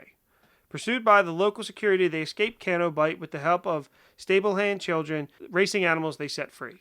Finn, Rose, and DJ infiltrate Snoke's flagship, but are captured by Captain Phasma. Kylo brings Rey to Snoke, who reveals that he connected their minds to discover Luke's whereabouts. Holdo plans to evacuate the remaining members of the Resistance using small transport vessels. Believing her plan to be cowardly and futile, Poe leads a mutiny. A recovered Leia stuns Poe with a blaster and proceeds with the evacuation. Holdo remains aboard the ship as a decoy to mislead Snoke's fleet as the others flee to an abandoned base on Crate. DJ buys his freedom by revealing the Resistance plans to General Hux, and the First Order fleet begins firing on the evacuation transports, destroying many. Ordered to kill Rey, Kylo instead kills Snoke and defeats his guards with her help. Rey hopes that Kylo has abandoned the dark side, but he instead asks her to rule the galaxy with him. It's time to let old things die. Snoke, Skywalker, the Sith, the Jedi, the Rebels, let it all die. Rey, I want you to join me. We can rule together and bring a new order to the galaxy. Refusing, she battles him for control of Luke's lightsaber, bisecting the weapon. Holdo sacrifices herself by slicing through Snoke's flagship at lightspeed, crippling the First Order fleet. Rey escapes to destruction while Kylo declares himself Supreme Leader. BB-8 frees Finn and Rose, they defeat Phasma and join the survivors on Crate. When the First Order arrives, Poe, Finn, and Rose attack with the obsolete speeders. Rey and Chewbacca draw the TIE fighters away in the Millennium Falcon while Rose stops Finn from sacrificing himself. The First Order penetrates the Resistance forces using a siege cannon. Luke appears and confronts the First Order, allowing the surviving Resistance to escape. Kylo orders the First Order forces to fire on Luke, but they fail to harm him. He then engages Luke in a lightsaber duel. Strike me down in anger and I'll always be with you, just like your father. Upon striking Luke, Kylo realizes that Luke is not physically present, but projecting his image through the Force. Rey helps the remaining Resistance escape on the Falcon. Exhausted, Luke dies peacefully on Acto, becoming one with the Force. Rey and Leia sense his death, and Leia tells Rey that the Resistance can rise again. At Canto Bight, Stable Hands recount the story of Luke Skywalker. Afterwards, one of them moves a broom with the Force and gazes into space. The end. That is the beginning of The Last Jedi. And so this film starts off with a pretty big scene that I believe is absolute bullshit. So, as you know, there is absolutely zero gravity in space. They drop those bombs with, they show no like protection that could, they just open the bay flanks and they drop through. They show nothing. Okay, you're sucked out at that point. 2, they blow up the ship at the top as they get ready to drop. She would get sucked the fuck out, or the remote would get sucked out too. That falls peacefully into her hands. She pushes it. They all just drop onto them. I understand Star Wars, but it's fucking space. When they blow up Leia, she floats out. Everybody gets sucked out. Bullshit opening to this Why are we movie. even watching the rest of the movie? Because it's bullshit. Why We should didn't be we done. walk out of the That's theater? it. It's a done. movie about space wizards. Come on. I'm just saying. All right, so just saying, I didn't think of the gravity aspects of that. If that girl kicked that fucking ladder one more time, I was turning it off. Like, how long is It was that scene to frustrating, get yeah. the bomber like button thing to fall? Also, it's just like also- gazing out there. Shut below. the fuck up and go get it. She's kicking that ladder pretty fucking hard, and it's just moving a little bit, and then all of a sudden it just drops. Yeah. She doesn't kick it any Yeah, harder. Although- she's probably force sensitive. Oh, yeah. get out Yeah. of here. Poe and BB-8 at the beginning of this movie are great. Yeah, When yeah. he's waiting, he's on the line. For, It was actually humor that I was like, this is strange, but that's I was- also Poe from 7 when he's like, are you supposed to talk or am I supposed to talk? I think Poe Yeah. is still good in this one. 9, they absolutely just shit the bed with Poe. And we'll get there. And even here, like, Poe is like part of the issue in this movie, right? Because he's a hot shot gunner, and everybody's like, oh well, that doesn't work. Sometimes you have to learn how to be, and he does grow. But I'm gonna jump ahead real quick. When they're running from the fleet, right? When they're running out of their hyperdrive's inactive, they're running out of fuel, everything, with all that stuff. Why didn't anybody just say, "Hey, Poe, here's the plan. This is what we're trying to do right now"? Why would they? Who is he? He's a pilot. Shut But up he's and, like- he's shut like- up and go fly. But now he's also But, like, even lost. Leia doesn't say shit to him. Like, and Yeah. nobody can just be like, Poe, we're fine. Not like, hey, we're. Also, there's like this planet. What's it called? Crate. whatever. Yeah. Nobody else on this ship realizes it's there. They're all just like, oh, we're running blindly. And then all of a sudden they're like, well, no, we were just running to that place, like right over there. There's that place that we can go. And that used to be here, Rebel Base. Nobody could be like, Poe, it's fine. Like, there's a place we could hide in a Yeah, little bit. but I mean, if we go through that, we're gonna have plot holes every Star Wars. The Death Star has a little tiny hole in it that if you shoot a missile through, the whole thing blows up. Like, Yeah, but you Because couldn't it was just put told- there, Joe. Oh, It yeah. was put there. well, and that's a great point. Fixed. Like Rogue One makes those movies better. I think Episode 9 makes this one worse. Rogue 2 will make these better. Yeah. Rogue as well. We'll make this one better. All right. Rogue Let me make- also. Rogue in Let me make my addition. initial defense of 8 here. A few things. So, initially, I just love the turns they took with this world. A lot of our complaints have been convenience. You know, oh, just so happens that this worked out or this happened, or you end up on this planet with this people. This is a whole movie of everything going wrong. Every trope that Star Wars has used, they're like, that's not going to work anymore. Yep. Oh, you're going to do a little side mission and save the day? Nope, the bad guys are ready for it. You just got everyone killed. Oh, Poe, you think you're going to like fly in there and like shoot a rocket into the spaceship? No, that's not going to work. Like, they're ready for that. And Like- that's what my biggest thing going into this movie before. I hate like, okay, you just waste Finn, and part of 100% agree with you, but unlike you, I hate it. I think it's a huge fuck you to time, to plot, just to waste. They waste an hour, Getting you so invested Finn in and his little side mission. which I didn't necessarily care about. It was cool to go to the casino planet, absolutely, but they waste an hour of time just to say fuck you. You think you know what Star Wars is? This is it. You can look at it as okay, that's actually cool. It didn't work out. And part of me is like, I actually, for once, like that the impossible plan didn't work out. You got the wrong hacker. yeah. It's like, okay, you're like, oh, they're going to get it. And then it doesn't happen. It's a balancing act that it's probably pulled off well. I just don't necessarily know if I like it because, like I said, there's a lot that kind of happens in this movie, but not. And it's a long fucking movie. My initial, right when the movie was over, I remember my initial reaction. I turned to my fiance and I said, I liked a lot of what they were trying to do. I think they tried to do too much and never fully told one of the stories. I'm like, individually, I liked almost everything, just they didn't get enough time to see them all through because there was a lot going on. The last note I made was, I kind of wish Rian Johnson did the third movie. Yeah. I would have preferred that. Because not even like having rewatched this. And I'm just disregarding the Rise of Skywalker. You lose that high school writing assignment vibe. Yeah. He gets 2 in a row and then he gets a chance to finish that shit off. Because I didn't see that at the time. None of that shit like hit me with like, oh, this is the trope. This is a Star Wars trope. They're not going to be able to do that. I saw that in the way RP saw it, which is like, all right, well, that's a fuck you. That's a fuck you. That's a fuck you. And what becomes of it when we get to 9, it'll kind of like I'll go back into it. It becomes a pissing contest between two directors with a fucking franchise that is beloved by billions of people. Yeah. And it just so 8's not as bad as I remembered it being. I will absolutely say that. There are things that I don't like about 8. 100%. There's things I don't like because they still feel like fuck yous. I would take those fuck yous, I think, to an extent. If 9 wasn't just like J.J. Abrams going over a movie with whiteout. Yeah. Basically absolutely. ignoring. Absolutely. And because I think why I'm a little sensitive, but why I defend it so much is I liked the world he was building. Like, I was getting a little bit tired of like the great man in history story of Star Wars where it was always like one hero saving the day. Or you had to be related to someone to save the day. Yep. Like everything's sperm related. Like if you don't have like that DNA in you, you're not going to save the galaxy.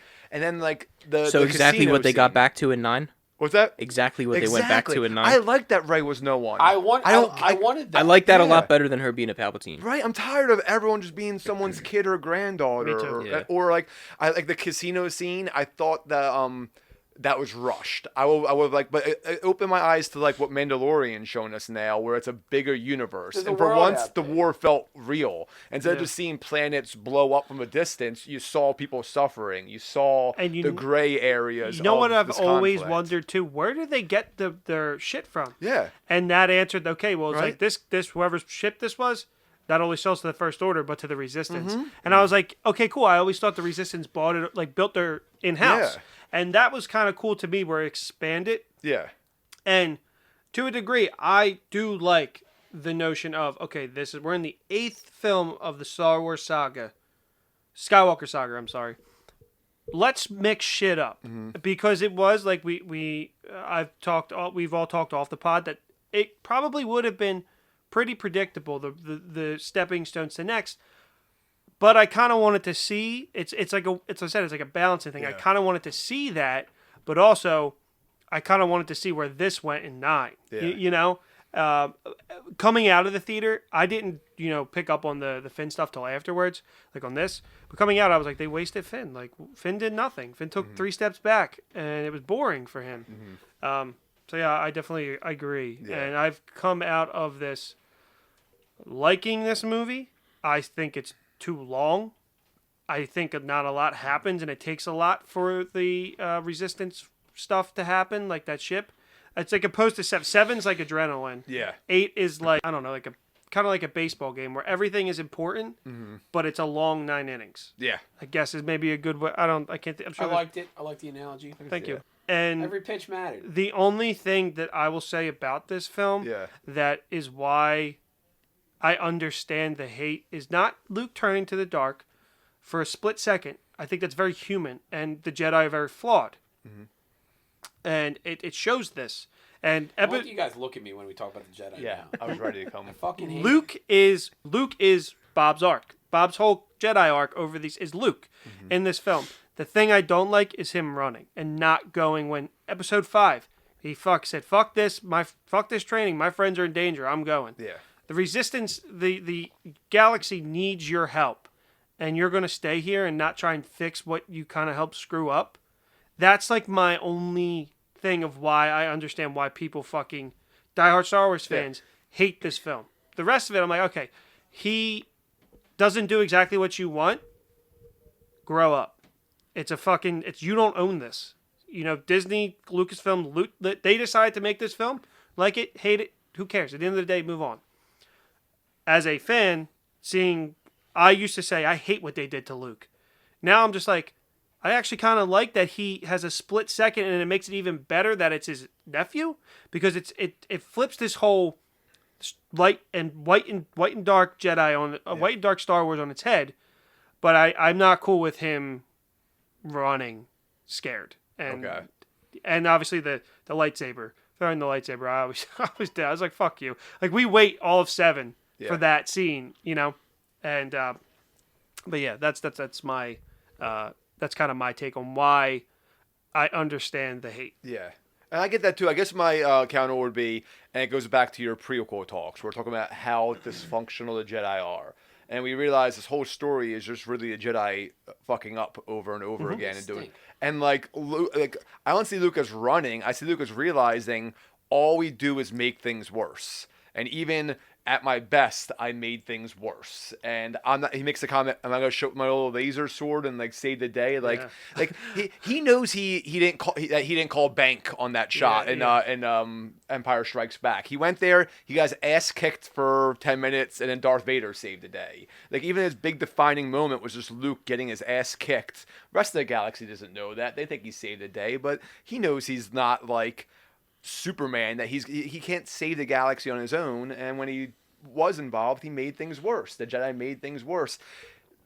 The galaxy had to save itself. It couldn't wait just for a hero to show up and bail everyone out, and I think that was his character realizing that, this isn't just my fight. Mm-hmm. And he did show up. He got there. He did. Yoda smacked some sense into him. None of that makes any fucking sense. No? No.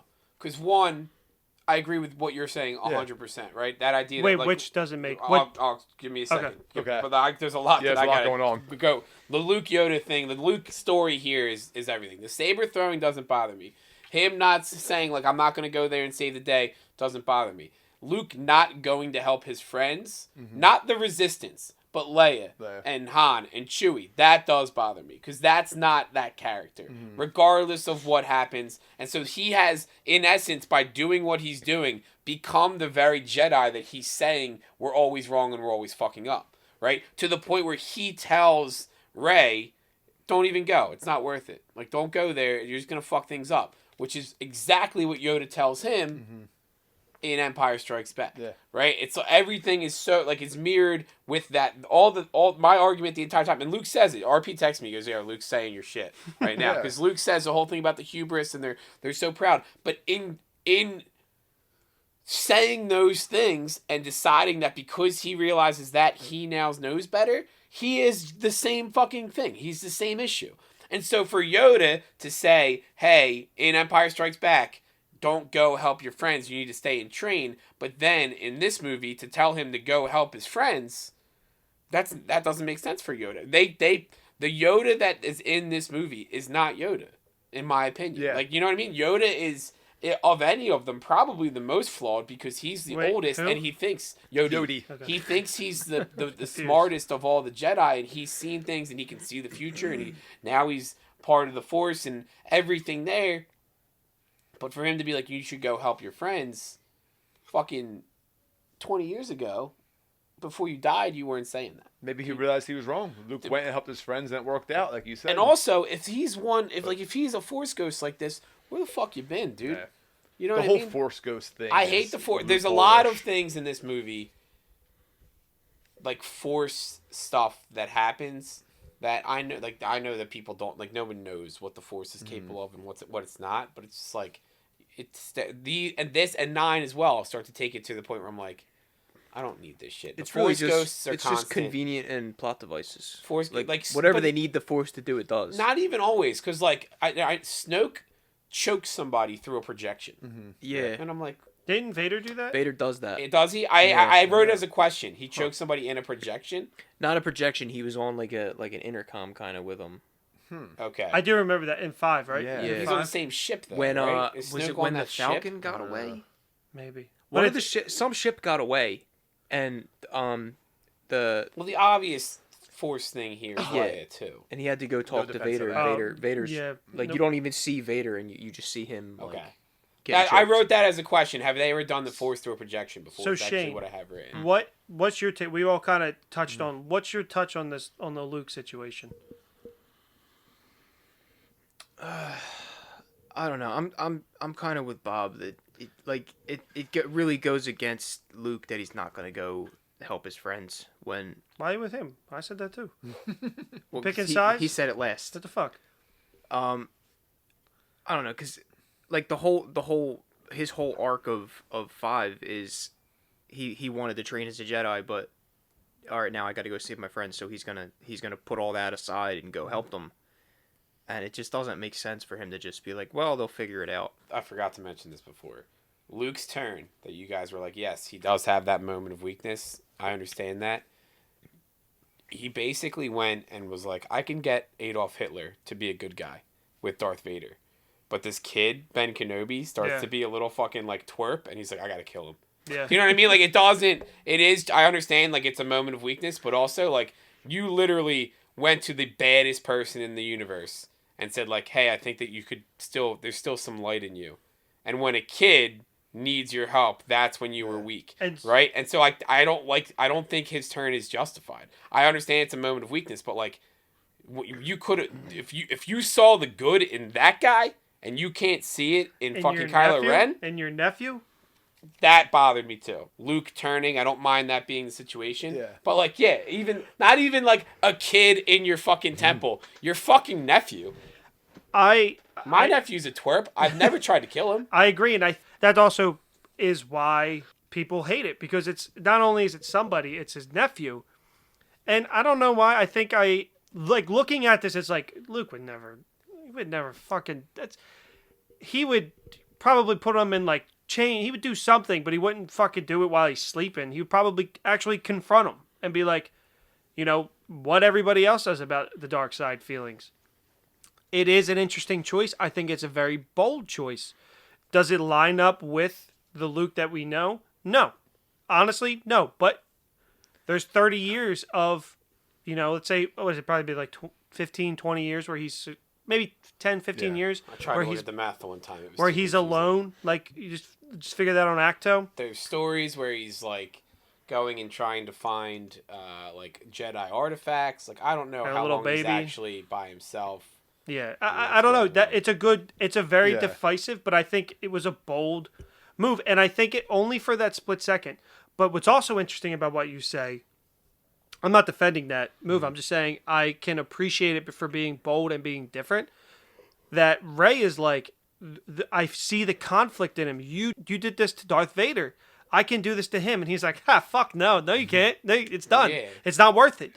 And that is also a point where I texted in the group. I'm like, this movie's kind of like 5 and 6, and it's just weird for Luke to be like, that motherfucker is done. Like Star Wars is. There's always a There's chance. good in everyone, right? Except That's- the Emperor, basically. Yeah, basically. Every other character has a redemption chance.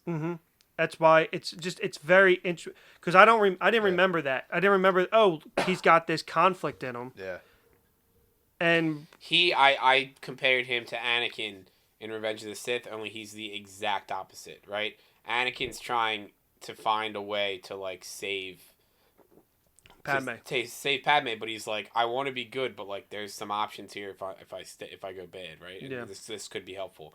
Whereas this entire time, Kylo's like, I want to be bad, but if I become a better guy, I might bang Rey. So basically, I think what he's getting at. So there's definitely some sexual tension in this movie too, but I never still see that as a relationship forming.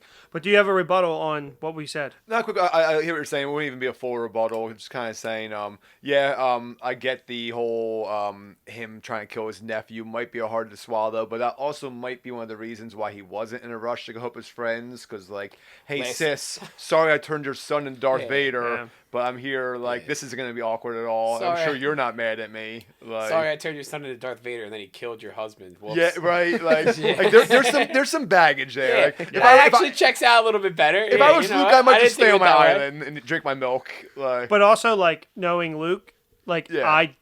I fucked up. This is on me. Like him and Rey have to physically fight for him to be like, yes, it's all true. I created Kylo Ren. yeah.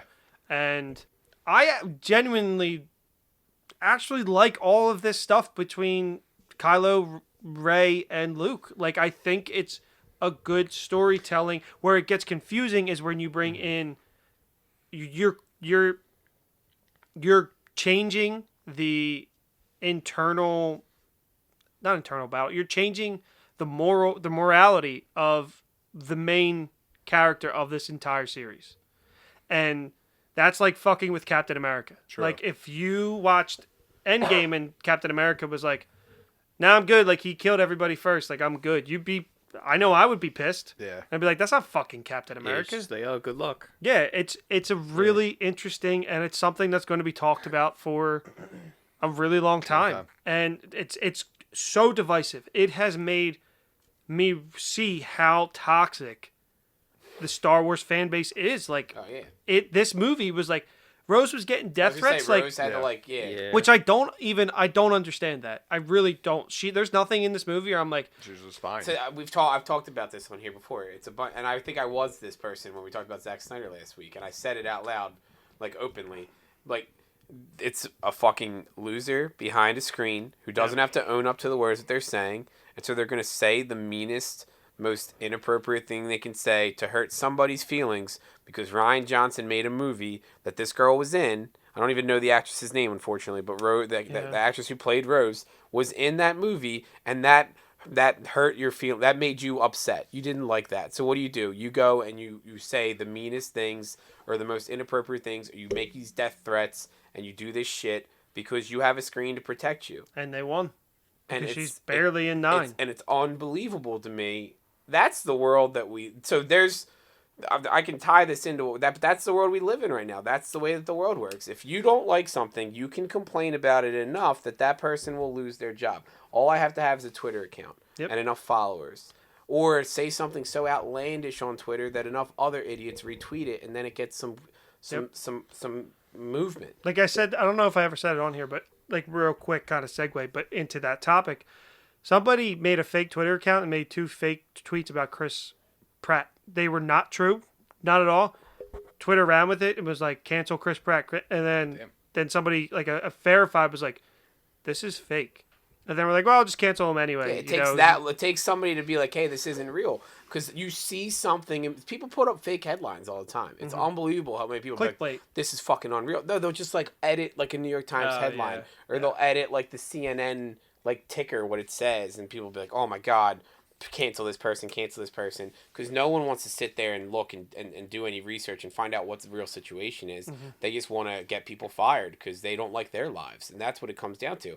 Your life is so... I love Star Wars, right? We all love Star Wars here. Shane's our biggest Star Wars fan. He's the tallest guy in the room. It's a joke that apparently I made last year. I don't remember making. So on the last The Rise of Skywalker episode we did, it ends with like, I was like, we're all not the biggest Star Wars fans here, but we all love it. And Shane goes, fuck you, I'm a big fan. And Bob goes, Shane, just because you're the tallest guy here doesn't make you the biggest fan.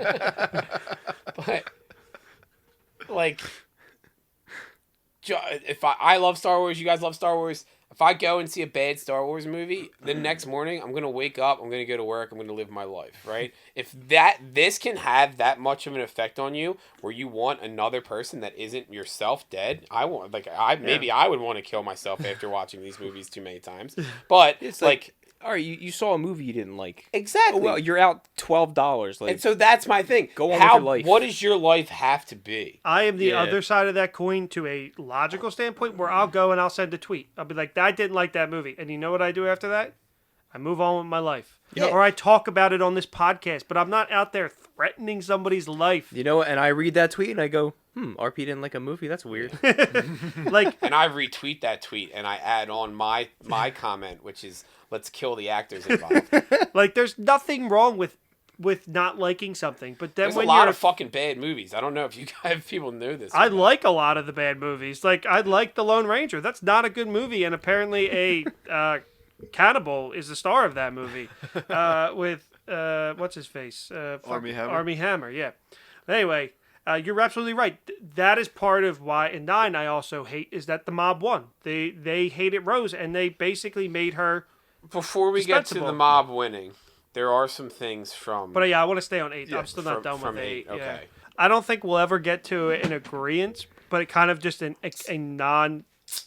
honestly, a never-ending discussion of Luke Skywalker. Yeah. I think we all can agree, though, that while we may not like it, at least I can say that. I don't want to speak for anybody. I don't necessarily like him not going and helping Leia and Chewie. Shit, That didn't sit, yeah. And he learns of Han's death and just is like, oh. And maybe that's why he is even more scared to go, because his creation killed one of his best friends. There's something, but also your fucking sister. Go help your sister, man. Like, and there's people. I think I can respect the bold decision. I may not like it, but I think it lands 90% of the way. And I appreciate it. I just don't necessarily love it, but I think that's okay, because things can get stale and you need to mix it up, and it may not have went the direction I went, like I said, but I can appreciate that. They tried something. I kind of disagree. I feel like it goes against his whole character to not go help his friends. Well, we did say that. I was mainly talking about... It's a chance, though. Like, Rian Johnson's taking a shot here. Uh-huh. And this is what we've been talking about. If this had been the big thing, and we're gonna get to the end of the movie, and like I think we're kind of going like pre-Snoke room to post. Like, we're still after the throne room. That's another we'll get that conversation, I think. And this is everything like pre-Snoke in the throne room. This could have had a huge payout, right? Everything that happens in this movie could have had huge payout in 9. And then if you watch 9, anything that Luke does in this basically does not fucking matter whatsoever. Yes. Yeah, and I have a big thing on so that like there's too. a lot Yeah, of it makes me so mad. It could be, all right, Luke is this asshole. Yes, he did turn. Yes, he was. Maybe he wasn't as strong-minded as they thought. Maybe he wouldn't have made a good Jedi if there had been a Jedi Council at the time. Maybe all these things are true, and then it helps to push Rey along, and that's fine. And then he saves the rebellion to get out of that situation, and then the Resistance can continue to fight another day. Except then 9 comes along, And Yeah. it's like it's exactly what we just said about a bad movie. Only it's a character that's supposed to be huge. Yeah. Everybody woke up the next day. They were like, "All right, that dude's dead, but we're safe. So let's just move on with our lives. We got some other issues to attend to." And like nothing that Luke does pans out or like plays any kind of a role, which doesn't fit. And this is the issues we've had with this. We said it 1,000 times. We're gonna keep saying it. Doesn't fit even the Star Wars trilogy trend. Like something from A New Hope is important in Empire and is also still important in Return of the Jedi. Something from Phantom Menace plays a role in Revenge of the Sith. Good storytelling. Force Awakens could jump straight to fucking 9. Rise of Skywalker, Yeah. and there would be very little that matters because J.J. Abrams is just basically saying, like, all right, it's a pissing, like I said, it becomes a pissing contest. There's some things. There's one thing that I kind of want to add, and I just thought about it. Yeah. Luke doing all this and Rey standing her ground could emphasize the character of Rey, and she knows about this guy Luke Skywalker. He's this Jedi. We all need him, and then she sees him that he's kind of sucks right now, and she's just like, "Fuck you! No, I'm gonna go and get true. him." You can look at that as, wow, look at Rey, and she's firm in her decision making. There's a lot of, like I said, I think there's a really, like, we could probably do a 3-hour podcast just on that movie alone. Yeah. But I get everything that Bob's saying too. Like, this is the problem with this trilogy. There is no connected story arc. And that is why I'm saying now that I agree with Bob's take on, I'd like to see Rian Johnson do episode 9. Yeah. You know, Oh, sorry. no, I'm good. Because, like I said, it's not just Luke they disregard. Like, they're insulting to a lot of characters. That whole last scene where they're trapped on that planet, having a siege, and they're trying, like, Luke's buying time.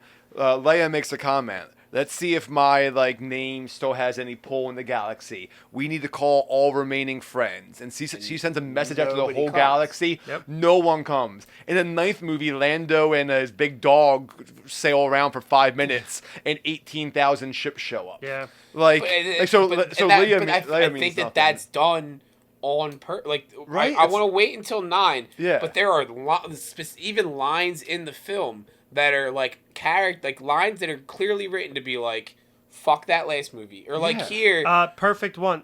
I don't mean to cut you off. I want to hear yours too. in 8 or Snoke, 9. In 8, Snoke says, "Take that ridiculous thing off to Kylo." And that's a big fuck you to, like, why did you make him exactly like Darth Vader? Let the past die, killed if you have to, is a line from The Last Jedi. Right? And yeah. that is right. This is, and so, yes, do I not like that Luke is not the Luke that I thought he was all this time? Yes. But Rian Johnson makes it very clear, I don't give a fuck what you thought Luke was. I'm gonna tell a story here, right? Yeah. And so, like, at the time, I did not like it because I didn't look at it that way. I looked at it as you had a story to tell. You know what I mean? Like, you were fucking hired to tell a story, and everybody knew what that story was, and you went and fucked it up. Whereas Rian Johnson, I feel like, took this job and said, like, all right, I get to tell a Star Wars story. I'm going to make it count. And he tried to do some shit, and people got pissed about it, and he lost the job on 9. And now, like, I don't know what his story is anymore, and I might like his story. Wait, did you think he was coming in for 9? Is that what? Wasn't he, like, supposed to be writing 9? Nah, it was Colin. The problem with this movie as well is they wanted to bang, bang, bang. So they wanted one director. And I thought they were supposed to be, like, in contact with each other, though. Like, I thought it was maybe- going to be, like, Rian Johnson has a say in what's coming up next. Because if that's the case, then this shit was fucked from Jump Street. Yeah, I don't think so. I think they just kind of they were counting on them to hand them the reins, and because Colin Trevorrow was supposed to Or do the 9. Ryans. Oof, good one. You know what? Just edit that out and make that joke. Okay. Yeah. Or the Ryans. I kept calling it Rains anyway. Last time we did this, I did episode 9. I kept calling him Rain Johnson, so I edited it out and just went Brian Johnson. I've been avoiding saying his name for the exact same reason. Yeah, I was it's going to do it. confusing. Yeah. I'm calling him Ryan. I don't care what. I don't care Even what with his 9, name is. Colin Trevorrow's like kind of leaked in concept art.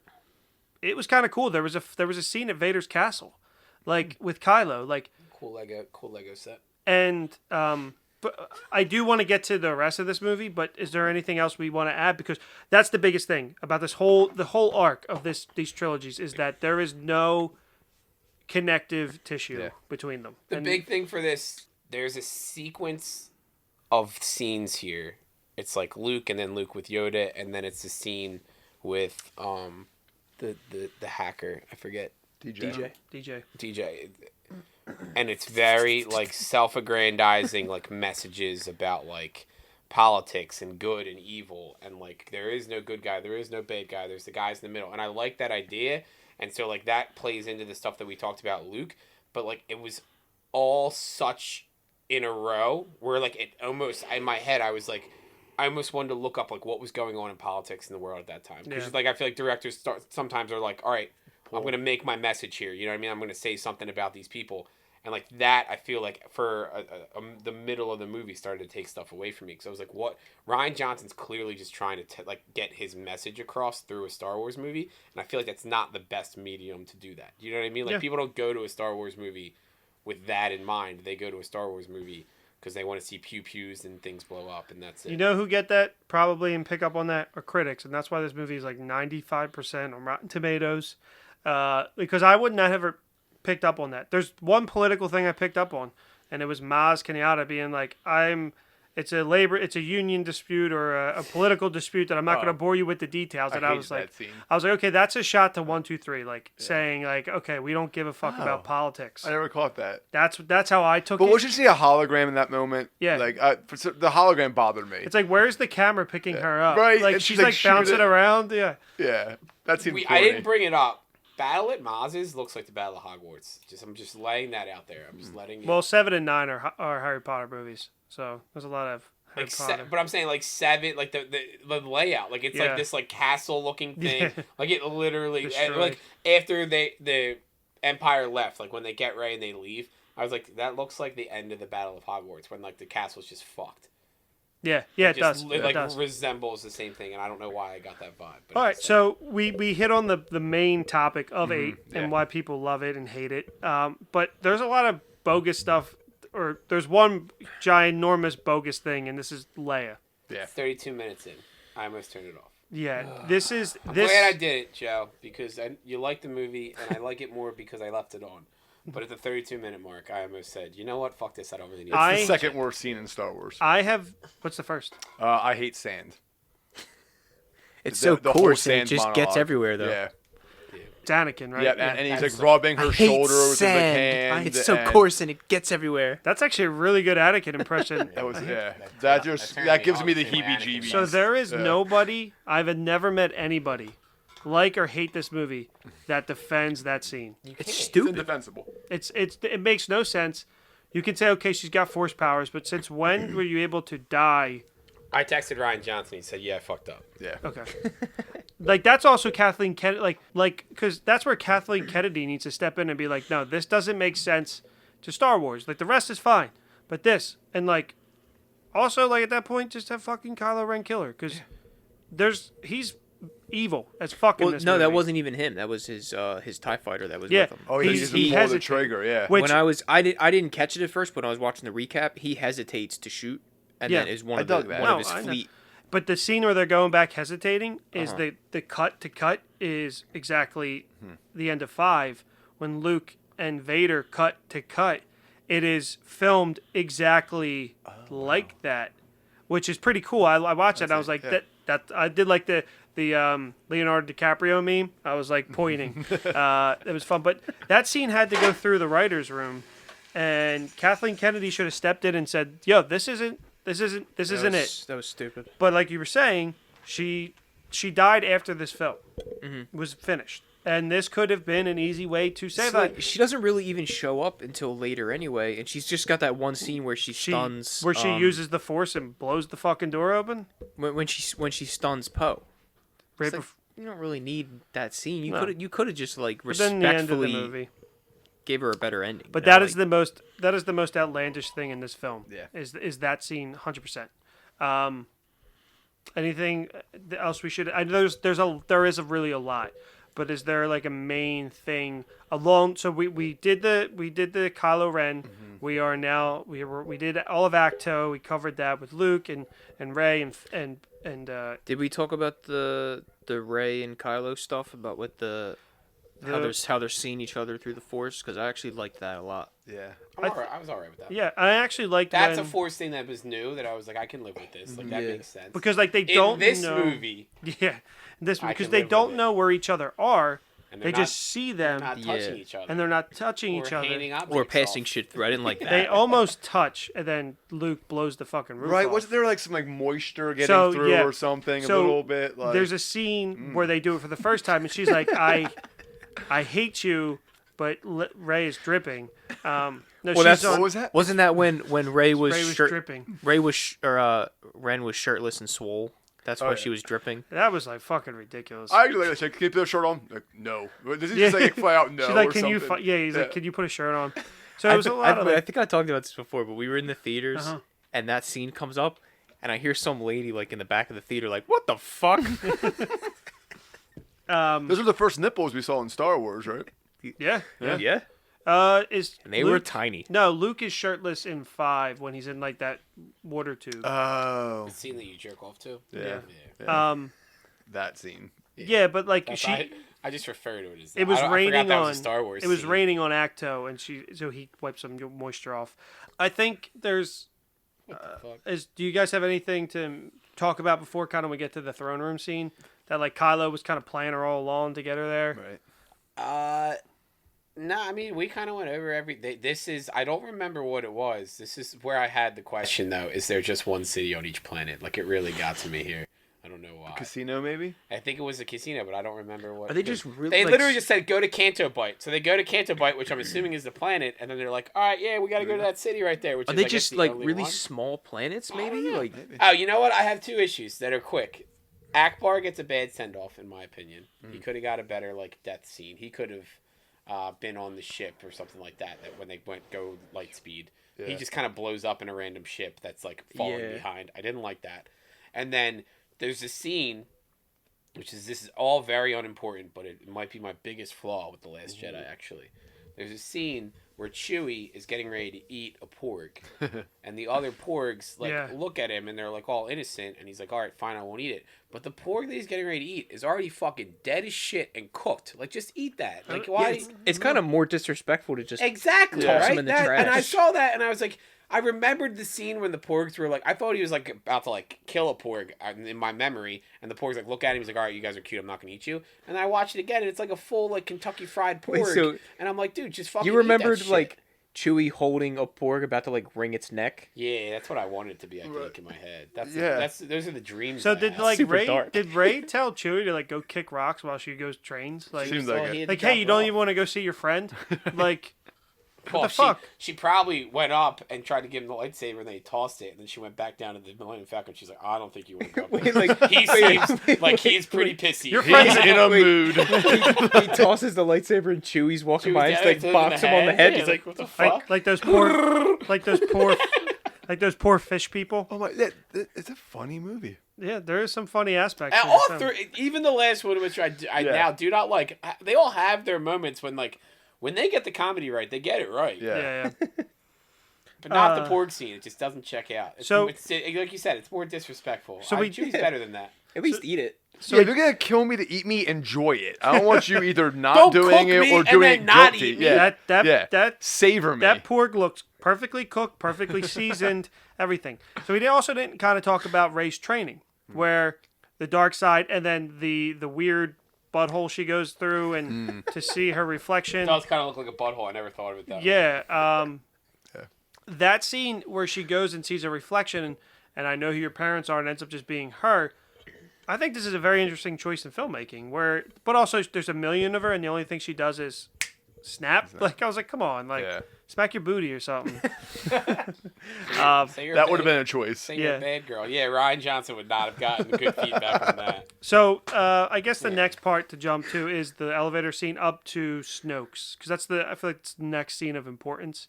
Where this whole throne room scene is excellent. I think it's one of the. I think it's the best scene in this movie. It's definitely. I think it's the best scene as well. Probably the best scene in the trilogy. And how it brings all storylines together to that movie to that point too. It ex- like it's At the that best point, scene. everything makes a lot of sense. Yeah. It explains that Snoke is actually a real person. He's not 16,000 feet tall. What He's if not a Sto- clone Would either. have liked him to have been something, anything.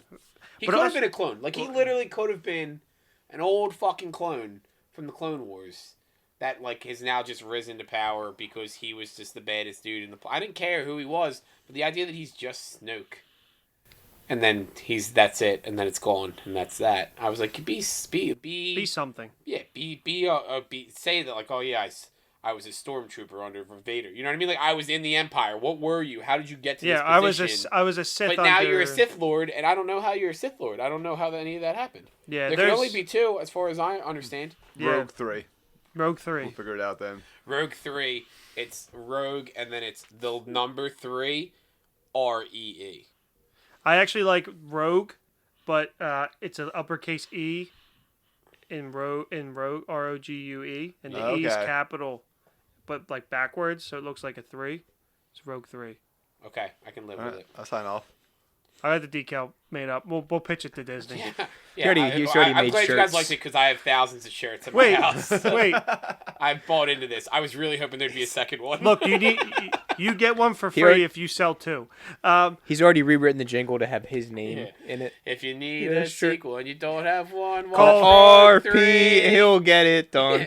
Call RP. He's got Rogue 3 ready to go. Wait, what's your pilot? What was the last one? They were Rogue as well. Oh, that's us too. It's a dude from The Force Awakens. Actually, It's I Rogue 2. want the slogan for Rogue 3 to be not that ship or the other one. The other one. How about Rogue 3? There was another ship. There was another other ship. Okay, so we're in the throne scene. Rogue 3, in case you were bored. And Kylo tells Rey about her parents. They were nothing. They were junkers. Great. Which, Love fine. I don't think I had... When we came out, I was like, that's kind of bullshit because she had all these powers. But also, the point of this movie is anybody can be a Jedi. Anybody can have Jedi powers or The control Force the Force. doesn't belong to the Jedi. Jedi. Exactly. And I think that was cool. And you know what? I didn't spend more than 10 seconds in that movie thinking about, okay, wow, my life is crumbling before me. I did for like 5. I was like, all right, they led us to believe she was somebody, and then she wasn't. But then I fucking got over it. But then I didn't go on Twitter and cry about I it. typed up a death threat tweet as a PDF? to Daisy Ridley, but then I deleted it. Yeah. I never pushed send. Yeah, because I'm a grown up. It's in the draft. It sucked, in the but draft. yeah, I got over It's it. in my notes still. I can Forever. read it to you guys. But if you also want. the other thing is Finn's a nobody. Please do. Finn's a nobody too, but he's Force sensitive, and he holds his own against Kylo Ren for a little bit too. Sure. Captain Phasma too. So I wrote it in the voice of an old Civil War general, and the death threat that I was going to send to Daisy Ridley goes a little something like this: "My dearest Daisy,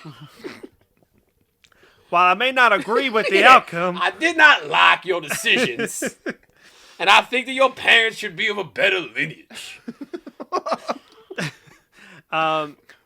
so everything that unfolds in this throne room is that Snoke admits to connecting them, playing with Kylo's doubt, emphasizing it a little bit, and getting the map to Skywalker, and he tortures her for what feels like a very long time. In the meantime, Kylo decides. Did he decide That was then? very John Mulaney of you, by the way. What's that? What feels like a very long time just gave me a lot of John Mulaney vibes. And Kylo turns that lightsaber. Shocking moment for real. But the way that he does it, where he's like, I see you turning the lightsaber, and he to be able to play with that. But it's like, did he go in knowing that he was going to kill Snoke? Like, was it just Right, like, what was the plan? hey, I know this was the plan, but I changed it. You're dead. You know what I mean? Like, did he go in saying, okay, fuck you, we're going to kill Snoke, we're going to fuck each other, and then, like, rule the galaxy together? Like, that was kind of like my thing, too. Was it a split decision? Like, was it I think it was. I think it was Ren seizing the moment. And so that's why in this movie I like Kylo Ren, but in 9 I don't. And It couldn't be too planned because once he tells Rey his plan of them to like rule the galaxy together, call back to Empire, she's like, nah, I really like that scene. I'm good. And he's like, no more Sith, no more Jedi. Yeah. We're going to rule together. And I was like, fuck, that's cool. I was on his side. I was like, okay, and yeah. and like you texted me and you're like, I love Kylo Ren in 8. Kylo Ren's my favorite character, and for 7 and 8, I think he is my favorite character. And then like it becomes Kylo Ren becomes Rachel and Ross on Friends, and it's like, oh, is he good? Is he bad? And will they? Won't they? Are they gonna make out? What's gonna happen? If he had killed Snoke and then been like, I'm the baddest motherfucker in this galaxy, and then 9 had been them having to defeat Kylo Ren completely, I'm all fucking bored. I'm all in for it. That's the biggest problem. Like he's bad at. He is 100% evil in this movie. He contemplates being like in the middle. No, none of this bullshit. Kills Snoke. Then is like, fuck you, Hux. I'm supreme leader now. Yeah, I was just gonna say it's at the end of 8 when he declares himself supreme leader. So Yeah, and why Hux, is 9? Hux are like, who made you? And he's like, me. He's like, choke. Why Yeah. is 9 not them fighting Kylo? Like they set it up perfectly. Because JJ came back. Yeah. And then JJ's like, nah, I got my own ideas. Because He's like, remember that thing that's already worked for us for 2 trilogies? Yeah, we're gonna use it again. Yeah. JJ took the Ryan So, back. you, as a big fan of this movie, obviously we all love the. That's good. That's a great joke. It's not that funny. I've already made it once. It's just I want to keep making it. He spells his name goofy. He does, An idiot. and that's why I say Rain. His parents are so dumb. All right, that's Ryan in. And as he casually sips his timid beer. Timid. Timid is not the same as timid, but I like it a lot. It was a timid sip, though. Such a shy beer. Yeah. You gotta get to know him first. His beer just doesn't really want to come out of its shell just yet. We all love the throne scene. The action's great. This is some of the best lightsaber I said it was the battles best scene. I lied. It's not. Okay. For the What? record. It is beautiful, though, too. It's awesome. The look of Every- it. But yeah. I lied. 'cause- That's a great call out. Yeah. What's the we'll get to it. But there's one line that gets said later that tops the entire throne room scene. So this film is shot beautifully. That's the Yeah. one thing I will say about it. It is, I think it's gorgeous. I really do. Especially the Acto stuff. It's beautiful. Is Acto the planet at the end? that's Luke's. That's planet. Luke's planet. Oh, okay. That's a gotcha. Jedi Yeah, planet. yeah. But yeah, it's a great scene. I actually like because you're like, why is all this red stuff? And then it actually Yeah. falls down, which is kind of like symbolic too. Like they're ready for the everything to end and to start new, for sure. So concurrently, at the same time as that, Let me Google that word. Yeah, he just explained it. That's what it means. yeah, You got just- us. Yeah. Finn is fighting Captain Phasma with Rose. Thank you for bringing this up. Yeah. And this is a very interesting scene. And I feel like I could have beat her with like a kick, just like a kick, and she would be like, oh no! And fell over. Like, waste. She could have been so cool. But then BB-8's also a fucking boss in this scene. When he's just controlling the droid and fucking... Oh, that's fun, yeah. It's a great scene when Yeah. he's fighting Phasma and then you just see BB-8 in the background, like killing all the other stormtroopers. I was like, that's pretty fucking cool. In contrast to my great line that's going to come up, when she says, "You're scum," and he goes, Rebel scum. I was like, oh, man. I wish I was bulimic so I could barf right now. I wanted track. the movie to be over. All right, so anything to add about this? Because then now after this point we get to they start going to crate, and they do the whole.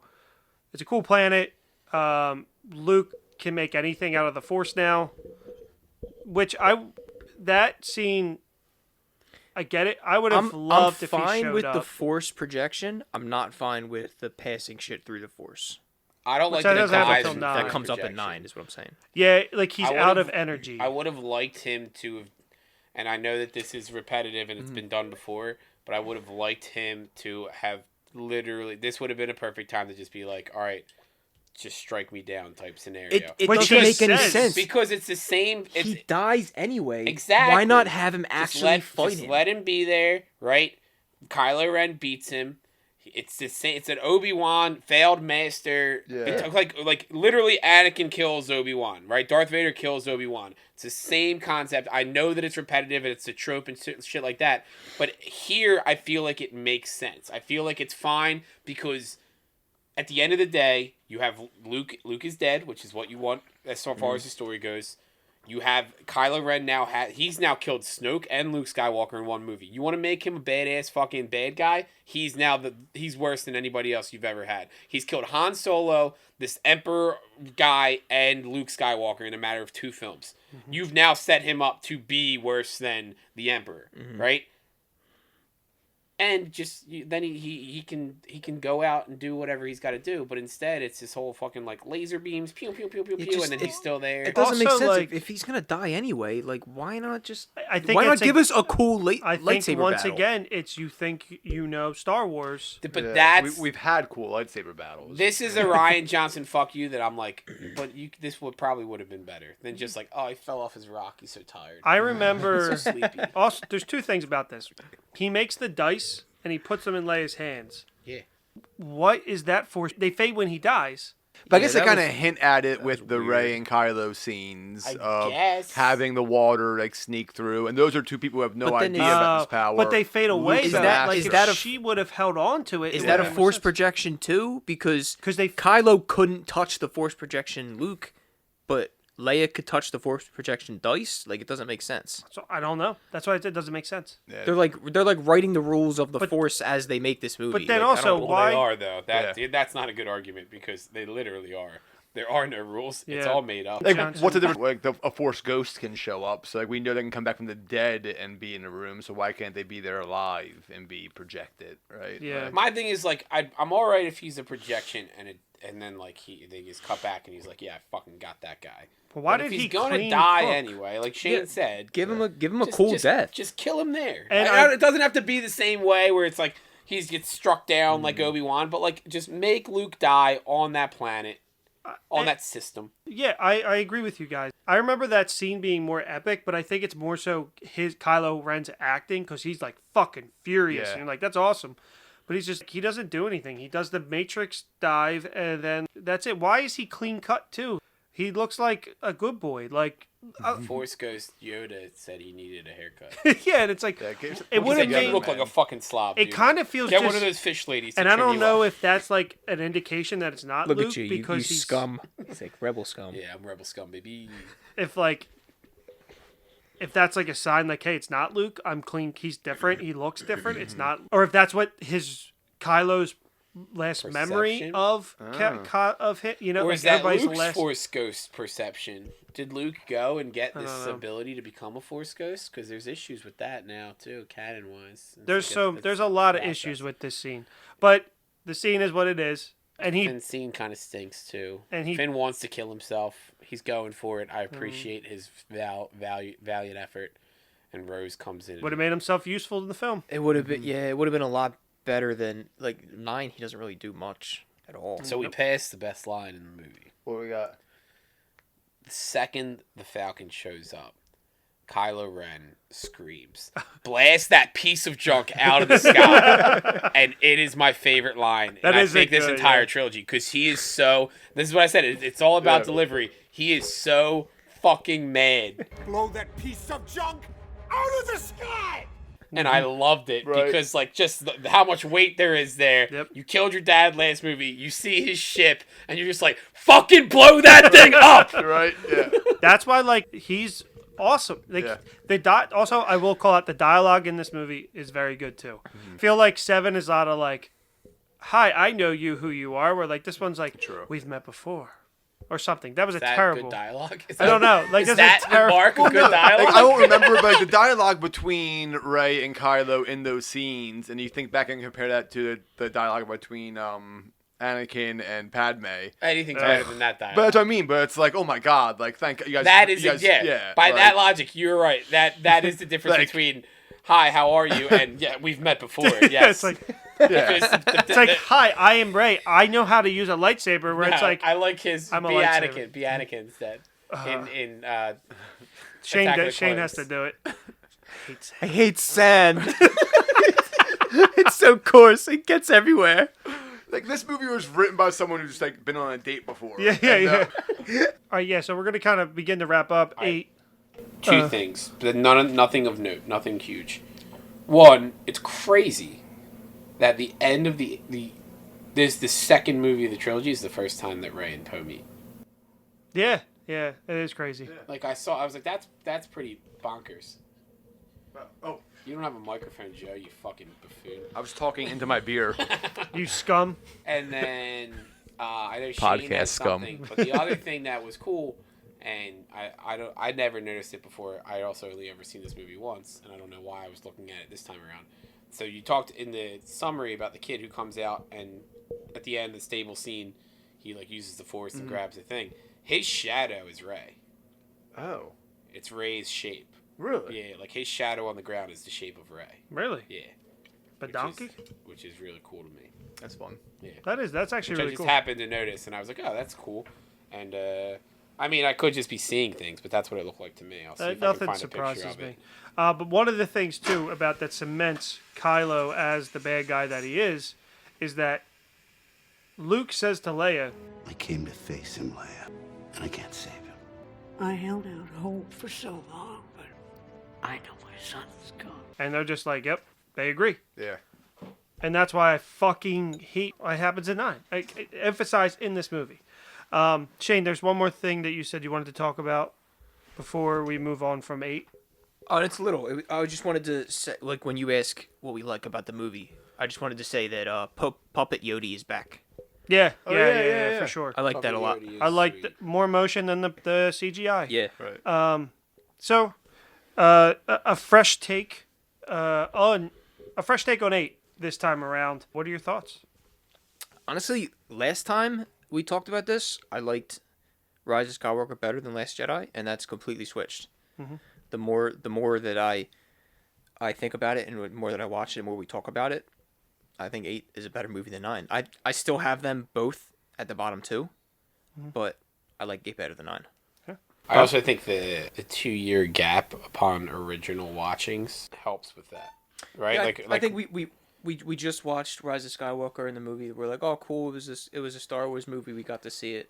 But also, we watched The Last Jedi and had 2 years to figure out everything that we hated about it, and then had a fresh movie, and we're like, oh my god, thank God that wasn't The Last Jedi. And now that I'm watching them together, I'm like, why the fuck couldn't this been this should have just been The Last Jedi at that point. Yeah. So.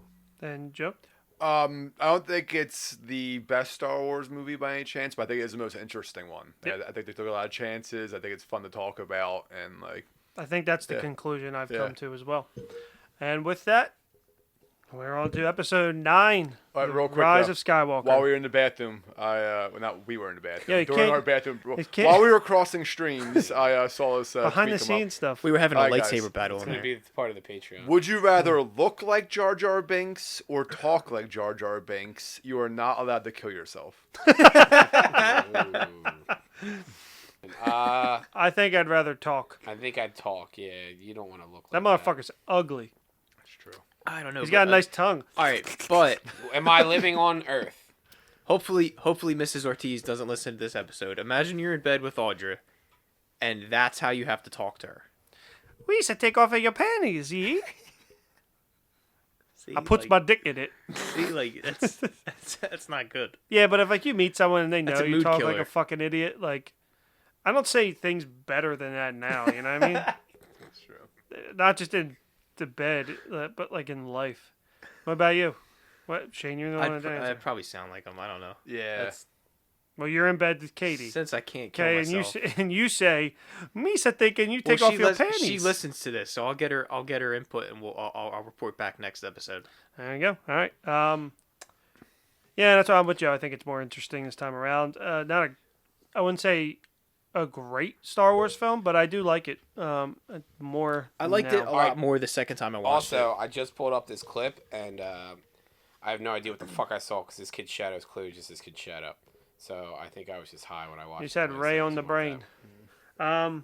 But all right, let's begin discussion of episode 9, The Rise of Skywalker.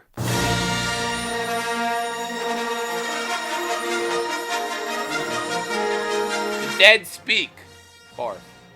The galaxy has heard a mysterious broadcast, a threat of revenge in the sinister voice of the late Emperor Palpatine.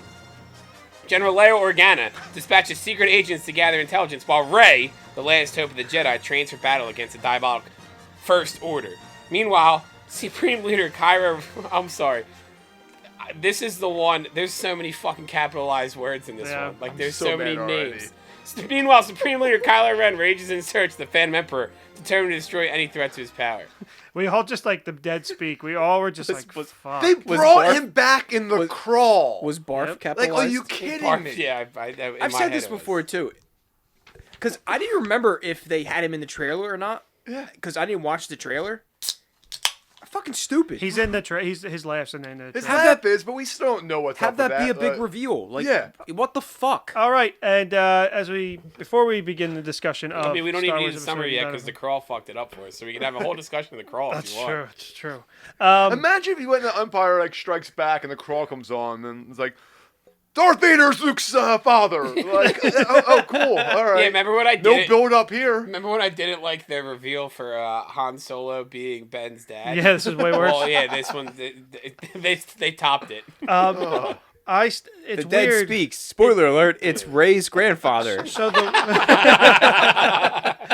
the weird part about that is like they went into further detail. They played his broadcast on Fortnite. They went into detail that he is a clone in the book. Like they could have honestly, fuck it, start the movie off with his broadcast. Yeah. And then do the crawl. Like what? Like that would be better. Wait, so when the dead spoke, that happened on Fortnite?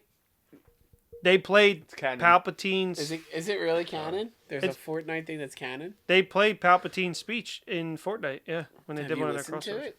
No. No, 'Cause I don't know care. If it was any good or not. At last, the work of generations is complete. The great error is corrected. The day of victory is at hand. The day of revenge. The day of the Sith. All right. So before we begin our discussion of Episode 9 and the great events that happened, let's get a quicker refresher of the Rise of Skywalker. Following a threat of revenge by the revived Emperor Palpatine, Kylo Ren obtains a Sith Wayfinder, leading him to the uncharted planet Exegol. There he finds Palpatine, who reveals that he was pulling the strings all along. He created Snoke. He created the First Order. He created Snoke as a puppet to control the First Order and lure Kylo to the dark side. Palpatine unveils the First Order, a secret armada of Star Destroyers, and tells Kylo to find and kill Rey, who is continuing her Jedi training under the Resistance leader Leia Organa. Finn and Poe deliver intelligence from a spy that Palpatine is on Exegol. Rey has learned from Luke Skywalker's notes that a Sith Wayfinder can lead them there. Rey, Finn, Poe, Chewie, BB-8, and C-3PO depart. Good thing you didn't say Chewbacca. That would have been a mouthful. Chewie. You sound like you were doing a Chewie impression. I said chew, and then it went E. That would have been such a mouthful. C-3PO depart in the Millennium Falcon to Pisana, where a clue to a Wayfinder is hidden. I thought they went back to Jakku, honestly. I didn't know there was a different planet. Kylo initiates a force bond with Rey to discover her location. He travels to Pisana, where his warriors, subordinates, I don't even have the energy for this. That might be. At some point, a cavalry shows up. I've watched RP give up trying to host a podcast with Shane and I just being idiots and going off topic. That might be the most I've ever seen him give up on this Yeah, show. it's just like, okay, Kylo initiates a force bomb with Rey to discover her location. He travels to Posada with his warriors, subordinates, the Knights of Ren. With the help, I didn't write this. The last couple ones I wrote, Yeah. I didn't write these ones. With the help of Lando Calrissian, Rey and her friends find the clue, a dagger inscribed with Sith text with C-3PO's programming forbids him from interpreting, and the remains. I'm not doing this. I can't. I right, let's walk it. Let's say I have one good thing to say about the movie before we trash it for a while. Yeah. This was, and I didn't think it was possible, a great C-3PO movie. Yes. He was hilarious. It is a great season. Like, I think he's annoying the entire rest of the series. Yeah. I thought he was hilarious. He had some touching, heartwarming scenes. He was the hero. Great C-3PO movie. And they ruin it all because they don't have the balls to actually kill him. And they bring him back 10 seconds later. The same way they Just killed refreshed. Chewbacca for 5 Yeah. minutes and brought So- him back. That did fuck me up. I'm gonna do this because the OCD in me will not allow me.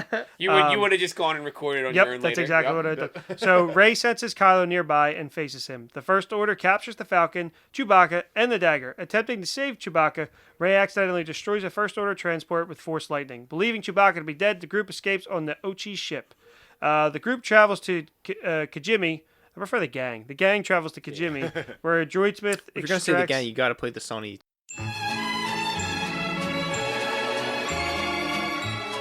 I'm just trying to get through the machine. Let me get through it. The Sith text from C-3PO's memory, Could you shut the fuck up, please? revealing coordinates to a wayfinder. Rey senses Chewbacca is alive, and the group mounts a rescue mission to Kylo's Star Destroyer. Rey recovers the dagger and has visions of Ochi killing her parents with it. Kylo informs her that she is Palpatine's granddaughter. The Sith Lord had ordered Ochi to recover Rey as a child, but her parents hid her on Jakku to protect her. General Hux saves Poe, Finn, and Chewbacca from execution, revealing himself as the spy. He permits the group to escape on the Falcon, but is discovered and killed by somebody. The group flies the Falcon to the Wayfinder's coordinates on a moon in the Endor system. Rey retrieves the Wayfinder from the remains of the second Death Star, but she is met by Kylo, who destroys the Wayfinder and duels her. In a dying act, Leia calls to Kylo through the Force, distracting him as Rey impales him. Sensing Leia's death, Rey heals Kylo and takes his ship to exile herself on Acto. Acto. So you said it like 10 times in Yeah. this movie. There, this movie just fucked me up. Just because I said it was done right in the last movie doesn't mean it'll be done right in this movie. Oh, that fits. That fits actually. There, Luke's Force spirit encourages Rey to face Palpatine and gives her Leia's lightsaber. Rey leaves for Exegol and Luke's X-Fighter using the Wayfinder from Kylo's ship. Meanwhile, Kylo converses with a memory of his father, Han Solo, and throws away his lightsaber that 100% would have been super helpful. And reclaims his identity as Ben Solo. Palpatine sends one of his super lasers equipped with Star Destroyers to kill Kijimi as a show of force. The Resistance, led by Poe and Finn, call everybody, and they come, and they incapacitate Ben Solo and attack the Resistance fleet with Force lightning. Weakened, Rey hears the voices of past Jedi who lend her strength. Palpatine attacks her with lightning, but Rey deflects it using... Rey almost dies. Double sabers. Yeah, double sabers. They hear all the voices. They Yada yada yada. strike me down. Yada yada yada. They win, and after the celebration, Rey visits Luke's abandoned childhood home on Tatooine and buries his and Leia's lightsaber. Passerby asks her name. As the spirits of Luke and Leia watch, she replies, "Rey Skywalker." Okay, that is the most exhausted I've ever been reading one of these recaps that I didn't write. It's just, to be completely honest, it's a lot of nonsense in this movie. And when you have to read it quickly like that, it really unfolds. You look physically exhausted. I am. That's a lot. There's a lot there that is just like... So much happens in this movie. That's what I'm saying. Like, I fucked up just trying to read the crawl. I don't think I've really fucked up the crawls at all. No, they've all been... I listened to these episodes. They've all been good. And then that one I was just on the crawl, which is literally 3 full sentences, I think. I fucked up. And then he had to do the full summary. Yeah. Just because I was like, God, this is so bad. Like, so the crawl, whenever they say a name, like whether it's the Resistance or Rey or the Emperor, it's in all caps. And the crawl for the Rise of Skywalker says so much shit about specific people as opposed to any other movie that like half of this is written in all caps. And I was like, wait, that's what caught me off guard when I was doing the crawl. The movie just is there's just way too fucking much. Yep. So let's get into, because we could shit talk this. How do we want to do this? What did we like? And then I'm going to end it with bringing what we said, and if any of it holds up. Please fact check us if we say something and then we said something different on the Rise of Skywalker episode. I want to be called out. Yeah, we were, because I'll be the first one. One of the things I said is I loved Han Solo coming back. Now I do not. Not a fan. Nope. I don't like it. All right, so what do we like? Do we want to start with what we So, like? And then we'll just run through a list of all the things we don't like? Yeah, my thing is, I think the first hour of this movie is connected to 8, and then when she goes to Acto, it's that movie never happened. Everything, like, maybe first 45 minutes, okay? Like, there's a decent amount. I'm like, okay, I can see where these are connected. And then she goes to... when she runs, that's like the end, though. Well, that's like halfway through the movie. When she goes back to Luke's planet? Yeah, that's halfway. That's an hour into the movie. That surprised me. That's what I'm saying. It's like halfway in. It's an hour and 20 minutes or something like that. There's like, because there's parts of it. I'm saying it's 2 hours and 20 minutes, so like an hour in, yeah. Yeah, It's like that's when it becomes actively like trying to retcon and fix shit like that. That's what I believe. What I liked, that weird Jakku-like planet where she destroys Kylo's ship. And the fact that he's unscathed is baffling. One of the things I absolutely abhorred was, and I didn't catch this my first viewing, a stormtrooper saying goals when the Knights of Ren walk by. So that's a rumor. That's that. Marvel said that too. If you watch it with the subtitles on Disney Plus, he doesn't say goals. I watched it. You watched your version, right? The DVD, yeah. He doesn't say goals. Maybe they deleted it then. I don't know if they deleted the scene or if, because even when I looked it up after Marvel mentioned it, it said there's different people think that he says different things. Huh. And so I don't know. Is it very clearly him saying goals? Yeah. Then they just cut it out of the Disney Plus thing, I think. That would make sense. Smart. I just looked the other one up. I'll look up the scene. I know exactly where it was. It's when the Knights of Ren walk by them. Yeah. What did you like about this film? So I can tell you what you did like. Good. Dude, tell me. Let me see if I agree. Well, Bob said Kerry Russell was tight, and she still absolutely is. That's Zori, right? Toit, yeah. I did like Zori a lot. I said that? Yeah. Good for me. I'm fucking on point. She is toy. I do like Zori a lot. You both liked... Lando's kid? No, that's No, that's the other bounty hunter with the mask. Okay. And it's Carrie Russell. It's Felicity, and she's fucking toy. You both like Chewie getting the medal. Obviously. My comment here on my notes only this took time, him 40 years. On my notes this time around, I said I know it's fan service and I know people hate it, but fucking I'm still happy that Chewie got a medal. And I was mad this time around because everybody's having a group hug and he's not in it, and I said fuck that, he should be in the group hug too. We all liked Leia's training. We liked the Skywalkers at the end and her taking that name. And wait, you guys liked that and gave all that shit to Solo? that was I'm old alright. us. I'm It was alright old with- us. No, I'm still alright with her taking the Skywalker name. And we said Rey needed to have a lineage, which I disagree with. I don't think she needs to have a lineage. And I'm going to argue why I'm alright with her taking the Skywalker name. Rey has no last name this entire time, right? And so Rey Palpatine, she can absolutely be a Palpatine, but who has taught her more than anybody else at this point in her life? And Also, it's who Leia the and it's fuck Luke. wants to be a Palpatine when you can be a Skywalker? Do you know what I mean? Han didn't have a last name, so he has Solo. If Han has Solo because some guy winked at the camera she and gave was like, herself "Oh, you got Skywalker. nobody, right?" Yeah. I would have been alright if Han said if he was like, "What's your last name?" and he was like, looks around and he's like, Solo. Solo? You know what I mean? That's fine. Not some guy being like, "Oh, you're by yourself, Han Solo. Gotcha. I hear you. You're mine now." You know what I mean? I don't like Skywalker as much upon rewatching, but I'm alright with it. It's not the worst part of this movie to me because at that point, she's literally she just buried their shit and she's like, all right, this is the closest thing I've ever had to a family, so I'm a Skywalker. Okay. And I can live with that. And we were big C-3PO fans. Nice. But I do want to, while we said some of the stuff we liked, I do want to reference the world. This was pre-pandemic, pre-COVID. Pre-COVID. We didn't have this much time to just watch movies and make fun of them all. And cats happened. Are we gonna do a Cats episode? I watched the movie. I still haven't seen the movie, and I want to. I watched it for How This I want to see it. How This Get Made did a live episode.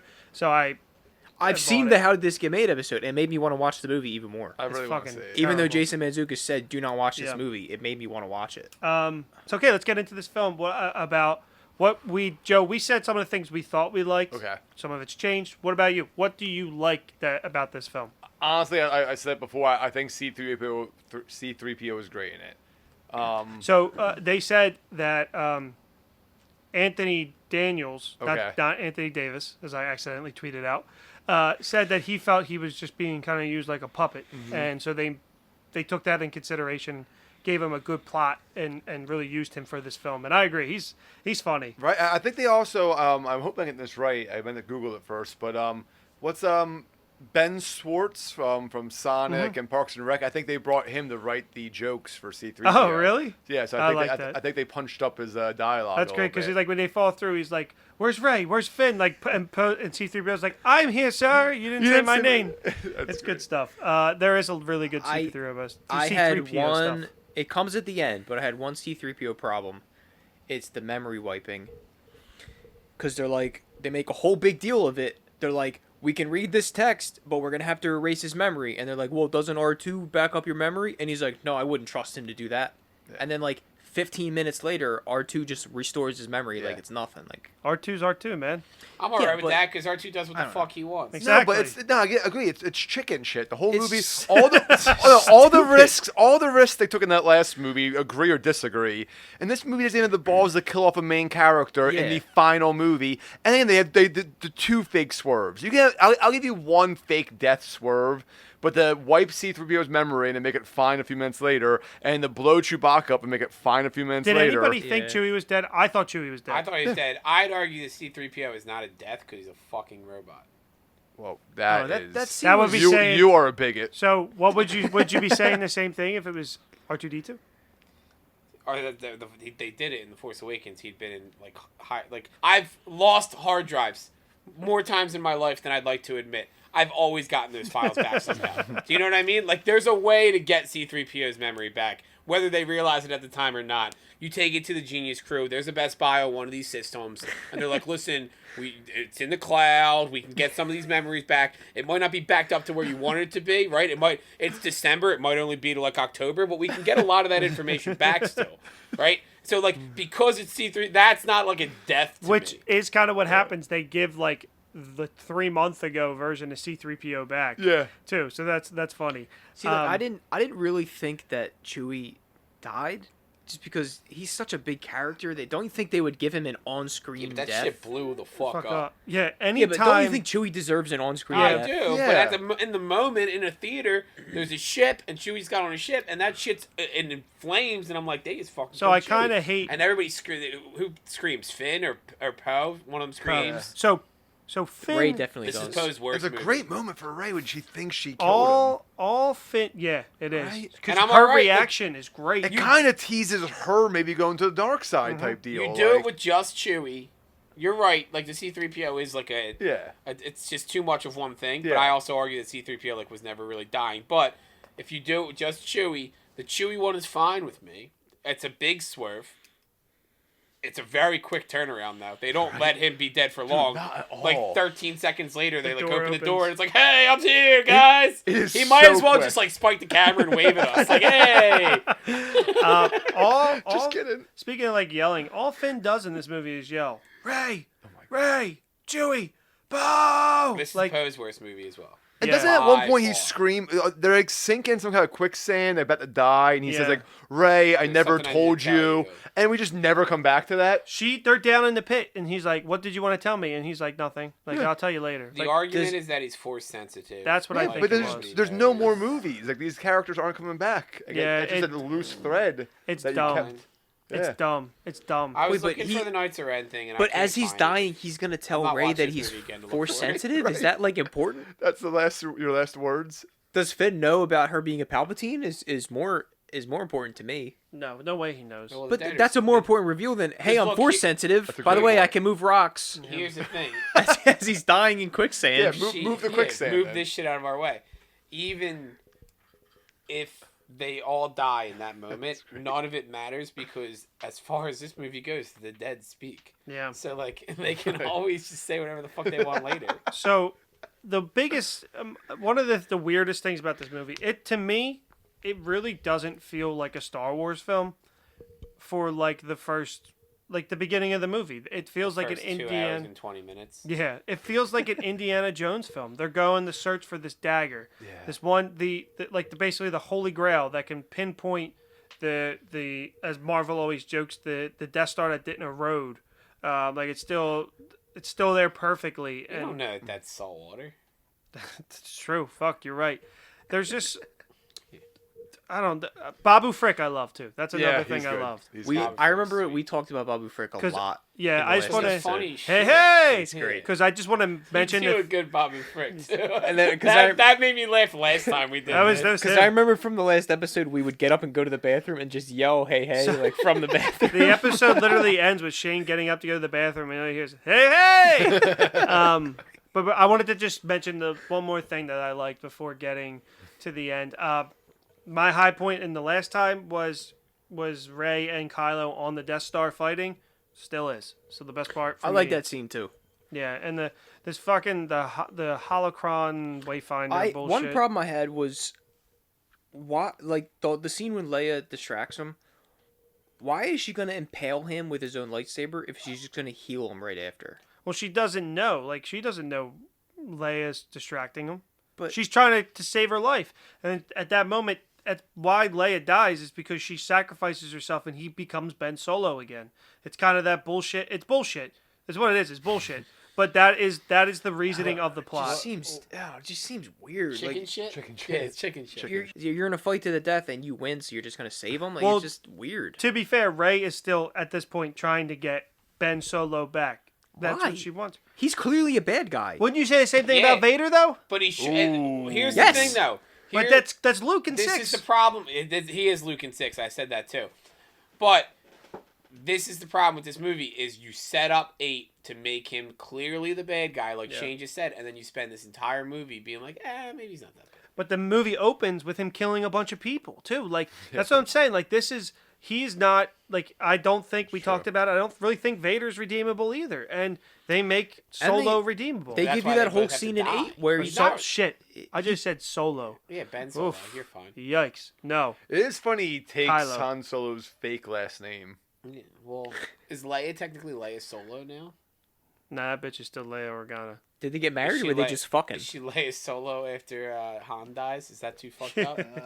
Is she single? Oh, Well, ready to She's mingle. laying Solo. Oh, laying pipe. Nice. But yeah, no, like You know what the best part it's of this dumb. movie is? the end. The score.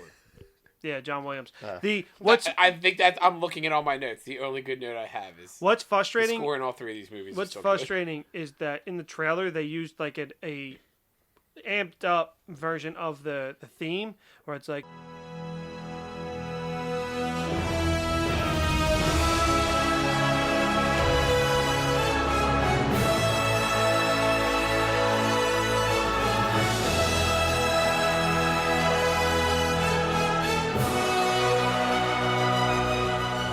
it's beautiful. Like honestly, it's so good, and they don't use it in the movie at all. They just use it in the trailer. Like it teased the grand Star Wars finale, and I hate that.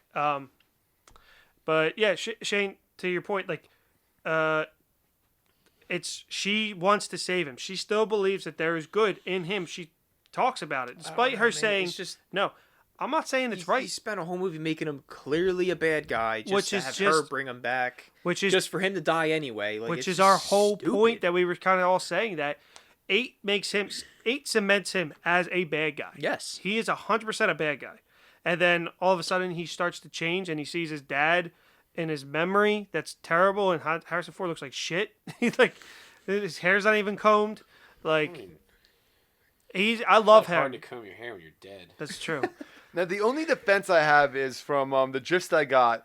The first movie was supposed to be the Han Solo movie. The second one was supposed to be a Luke movie. The third one was supposed to be Princess Leia's movie. And then Carrie Fisher died. So whatever plans they had were apparently all thrown off. And I guess it's why we see Han Solo again, because they needed something. I think I said that in our Right. last one, that maybe that's why they got him to come back too, is that Leia died. Like, Yeah. They Carrie needed- Fisher died. I guess I can live with that, but I can't live with this movie. No. Yeah, it's not. You know what I don't like? That excuse, that reason's very valid, Joe. You know I it's don't not valid? like- This movie stinks. I don't like Carrie Fisher's daughter, who's in this movie. She's also in the last one. She's the lieutenant. She's in all 3 of them. I don't like her. That's I don't her think she's a daughter? good actress. I yeah, don't think she's a good actress either. she's She only have in a this Twitter, movie let's bully because her. she's Carrie Fisher's daughter. What'd you say? So she have a Twitter. Let's bully her. I was gonna say. I was gonna say. Do you guys want to make some death threats? Yeah, I don't like her. She's only in these A movies year because later? she's Carrie Fisher's daughter. I think this movie suffers from having Leia in it. I think it's awkward and it's It's just weird. It's clearly a CGI Leia. Like it's not. no, it's not good. CGI. It's just old footage. That's why she's like, it kind of makes no sense. A lot of the times, it's the back of her head when she's Yeah. talking. It like makes she'll be like, "Oh, never doubt a droid," and it's like in a weird like, it's weird. Yeah. It's weird. Yeah, they should have just. They You should know, have it's let her Respectfully let her die in the last movie. Like instead of saying the this dead stupid speak shit. after a crushing blow to the Resistance, Princess Leia is dead, and the That's Resistance too rise. nice. How about That's instead fine. of the dead speak, you just say, "Leia's dead." That's fine. And then Exclamation point. at the end of the movie, like dedicate the movie Palpatine's to her or alive. something. Well, they did that with 8. 8 they dedicated. Any to her. questions? But also, like, so Excuse me. So there's- Are we pausing here? I Do want we to know? say I definitely do not hate this movie. Like, I there's no Star Wars movie I hate. Just I put agree. that- It's probably my least favorite, but I could still rewatch it. I can absolutely put it on. There's still some good parts. There's some weird stuff in the beginning with the weird monkey droid robot thingy that puts together Kylo's Dude, helmet he looks again. like Caesar from the Planet of the Apes. I have it in my notes. Again, too, that's another thing. Like, okay, Rain Johnson destroyed the helmet, brought it back Take that thing off, immediately. right. You know, So there's the fight. There's literally like commentary. Take that thing off. Destroys it.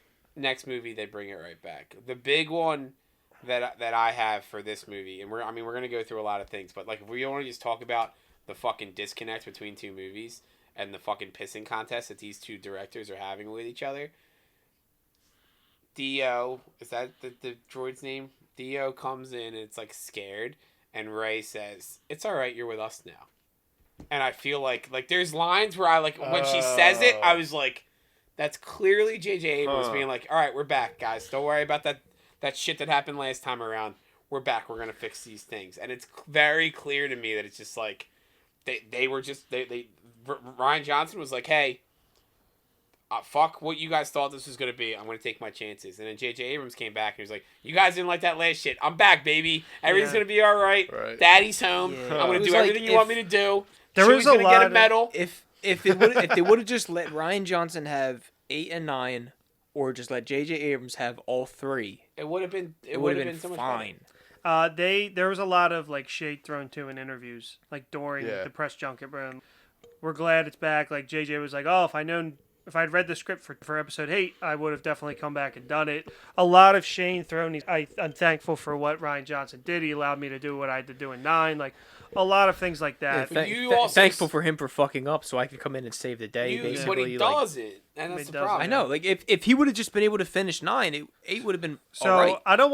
I don't think we should sit here and trash like everything. I think we should call out the big stinkers. I got small stinkers that are funny too, though. But before we get to that, you've talked about Kathleen Kennedy playing a role in some of the shit that happens in 9. Do you have like specific?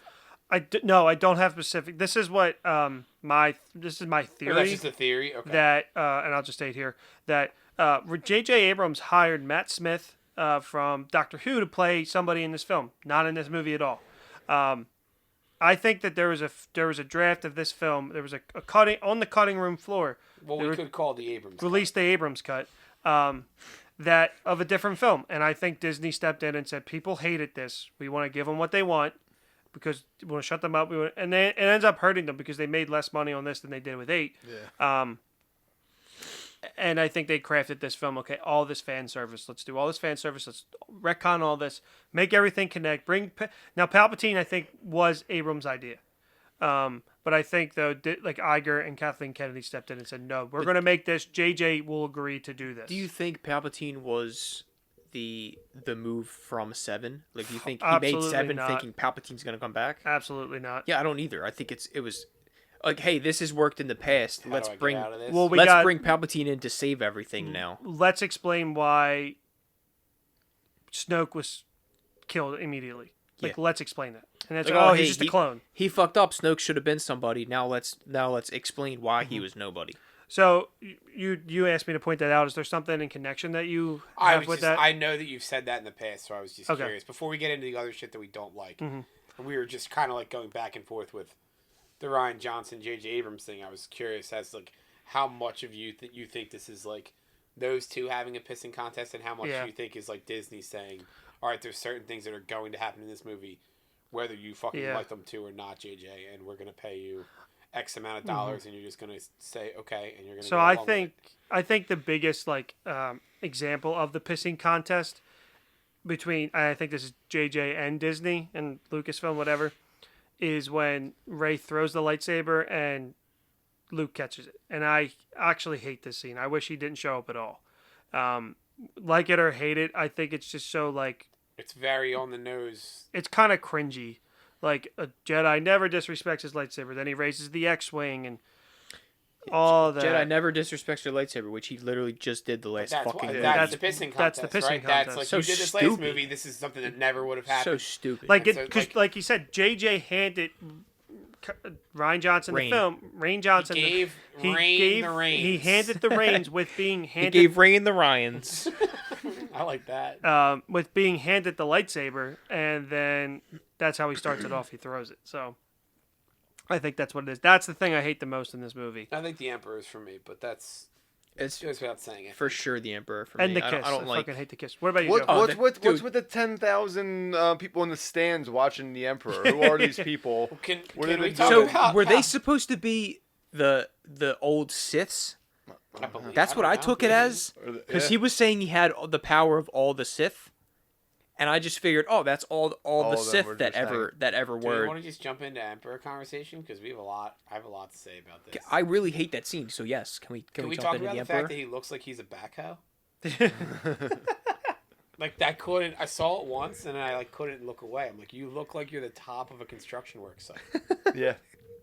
and it like that bothered me. He also goes from like, all right, kill me, and then fucking Ben shows up and he's like, oh, a dyad in the Force that none of us knew shit about until 7 minutes ago, and now that'll restore me. Fuck both of you. I'm gonna kill both of you. And I'm like, Don't we that- all have those days though Yeah. where like kill me, and then you're like, oh, I guess I'm all right. Yeah, but usually it's not a dyad in the Force that nobody's mentioned for the last 8.5 movies, and then somebody throws away in passing.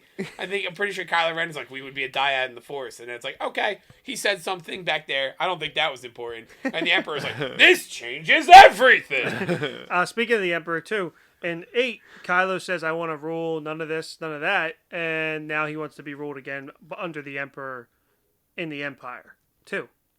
It stinks. It doesn't make any sense. What's your other Emperor stuff? I like, so this is good Emperor, but not bad. This is both Emperors. The Jedi montage, I really enjoy. Yeah. I just hate the circumstances under which it happens. So does stealing the life force from Rey and Ren when the Emperor was weak, does that make him more powerful than he's ever been? Yeah, I mean before? his hands. Let's have come a back. That's why he can like shoot the lightning up and destroy the entire fleet. Yeah, I on don't his know own. if you noticed, but the color comes back to his Yeah, eyes, his his hands finger are goes full. back, so he's getting more powerful. Wasn't he the most powerful Sith before? Yeah, but this So, is. but stealing the life force, does it make him more powerful than he I was? think it just recoups his his actual. He has life. like no energy. So that So here's the means- thing, ready? So But Emperor had the ability to destroy an entire fleet yeah, but that Empire, from his fingertips. that Emperor wasn't being held by a fucking Paco. You know, like so. This one, he's like dead, still alive. So there's he's literally something up. stealing their life. Oh, what you're saying is in 5 he couldn't do that. Yeah, but I'm saying, does stealing their life force, does that make him more powerful? Yeah. Or did I he don't always know. have that I power don't- and he just I never don't- used I it? don't think it gives him more control of the Force. I just think he's literally stealing their life so that his body is more. You're basically I what understand Shane's that. saying is why if he could do it in 9 he couldn't do it in 5. Yeah, exactly. That's what he said. Is it making him more powerful that he's still, because they're both I force mean, sensitive, he's it's just- stealing their power? It's the same thing with the Force. Like, why didn't they pass things through the Force in 5 and they do in 9? We could also have a conversation where I do. we have one thing I've noticed is through this whole thing is that Shane wants them to perfectly connect and be able to do like stuff in 3 should have been done in 6 and Wow. stuff in 6 Wow. should be done in I just why don't like was Spider-Man inconsistency. able to breathe on Titan? yeah. You know Why what was I mean? Spider-Man? It always comes doesn't back make to sense. that question. That's Doctor Strange's magic. I think that was explained. Well, we figured that out. Yes. Okay. Yeah, it's just like We've After- talked. I think after we talked saw- about that After we before. saw Infinity War like 2 days later, Shane texts us and he goes, "Guys, how could they breathe on Titan?" And we're like, "That's your question?" Like, Shit, I'm not gonna sleep there's, tonight. there's I was just like, dude. I was like, dude, you fucking kidding me? fuck you, Shane. Like, You were mad about gravity in the opening Star Wars battle. That's the same thing. But they're on a planet. It's not like they're floating through space. Exactly. They're on a planet that you don't know if it has atmosphere. So how are they breathing? Cause fucking Thanos, he can walk on Earth no problem. Why can't they never established that there's not the same oxygen on every planet? But fuck you, that gravity thing is real. This movie has force healing 3 different times, right? And we'd never seen that before. Yeah. It's just so funny. He's the And same. He's the we same c- way. I Like know. he like wants something in 5. Like to be like, well, why wasn't it explained better in 2? It's like What was it in 2 and 5? I forget what it was. No. Well, it I mean, was logic. it was them being twins. It was them being yeah, the kids. it And was I'm like, it was logical, but it's like so yeah. they do force healing 3 times in this movie, right? So they do it once. Rey does it with the like lizard worm thing, right? She obviously does it again with Kylo Ren, and then she does it a 3rd time with Kylo Ren again, I believe, right? And so I didn't like force healing the first time it happened. I'm assuming that that's just a force trait. It's not side specific.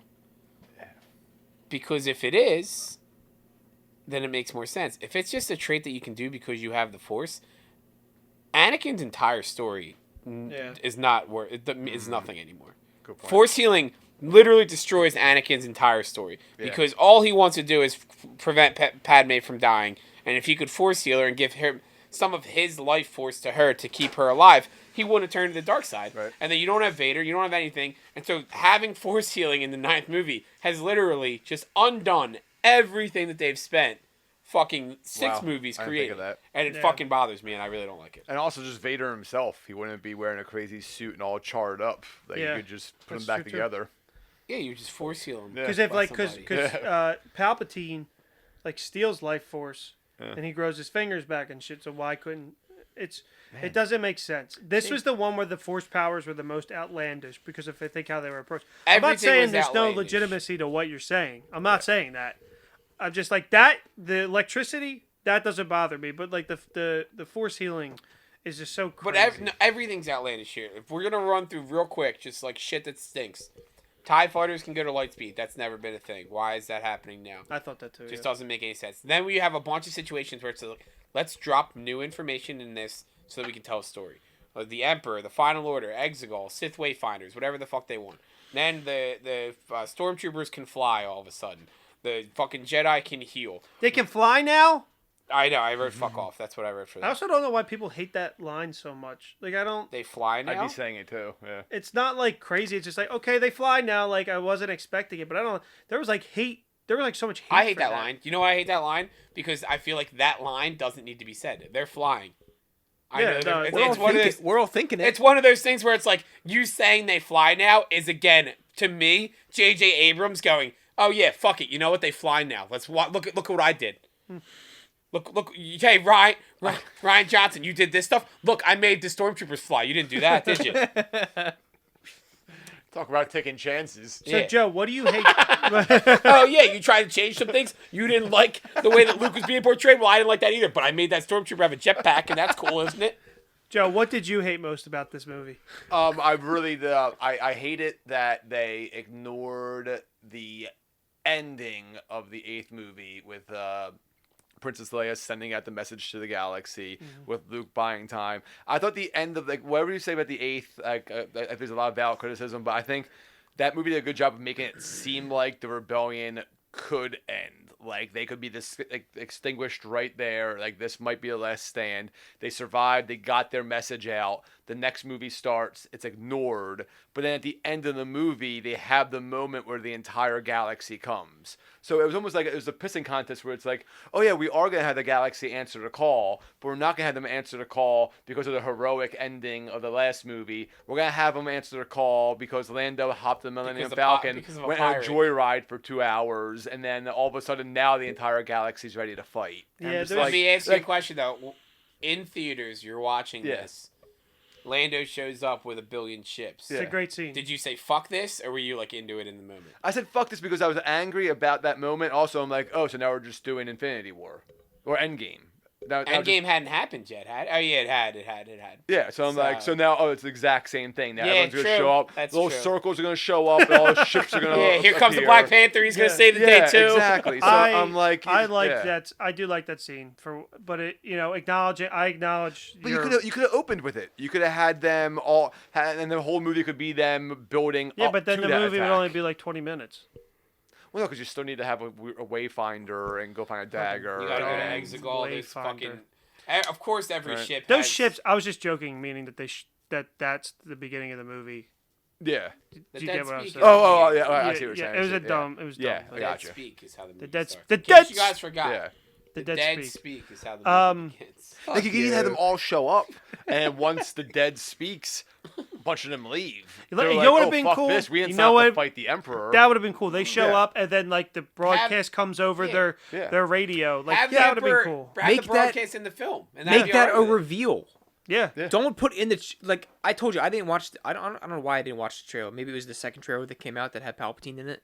I didn't know Palpatine was in this movie until It was in the first. until the Until- scroll. You could have Until missed he- it. It's just a until- laugh at the end. Yeah, until Yeah. the scroll, and I was like, oh, Palpatine, what the fuck? Shane didn't know that Palpatine was in the movie until Palpatine showed up. Yes. Shane can't. I was like, read. no, I was like, who's that guy? Yeah, and so when the scroll was happening, I was whispering into his ear.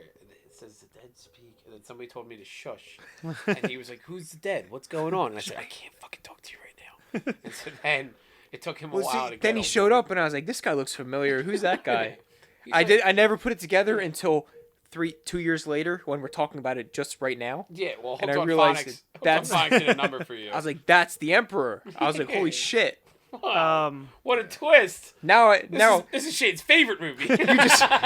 you just took me on a tangent, and I forget the point I was just about to make. Oh, have the Emperor in the film. Yeah, there you go.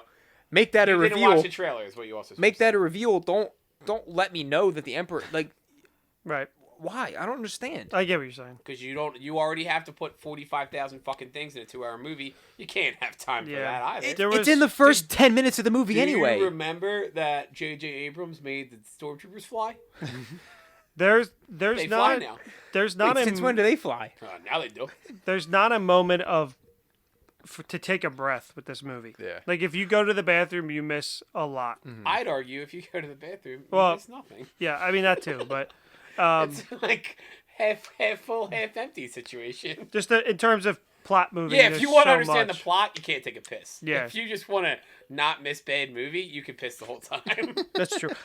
We're sitting here saying it. I mean, it's a bad movie. It's a bad Star Wars movie. yes. It's probably, if this was on its own, just like, hey, it's a fine action It's a movie. good. It's a fun.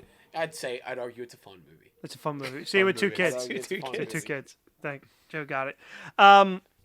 And also them all having these fucking weapons on the ship at the end. Like the army at the end is dumb. In my opinion, it is dumb. It's so not Star Wars. It's just not Star Wars. I'm pretty sure you're the one that brought that up last time we talked about this. Or it's like, oh, all of a sudden, oh, here's this Like- whole fleet. You want to say Episode 8's not Star? No, Episode 9 is not Star Wars. Like Where were they keeping that entire fleet? In the water. under the ground. They broke out. All controlled by one antenna. Like come what on. the fuck? Learn a fucking lesson. Yeah. Like Also, the Sith are a language because that's what. speaking Sith. Oh, yeah, you can speak Sith. You know what I mean? Like, there's so much. What?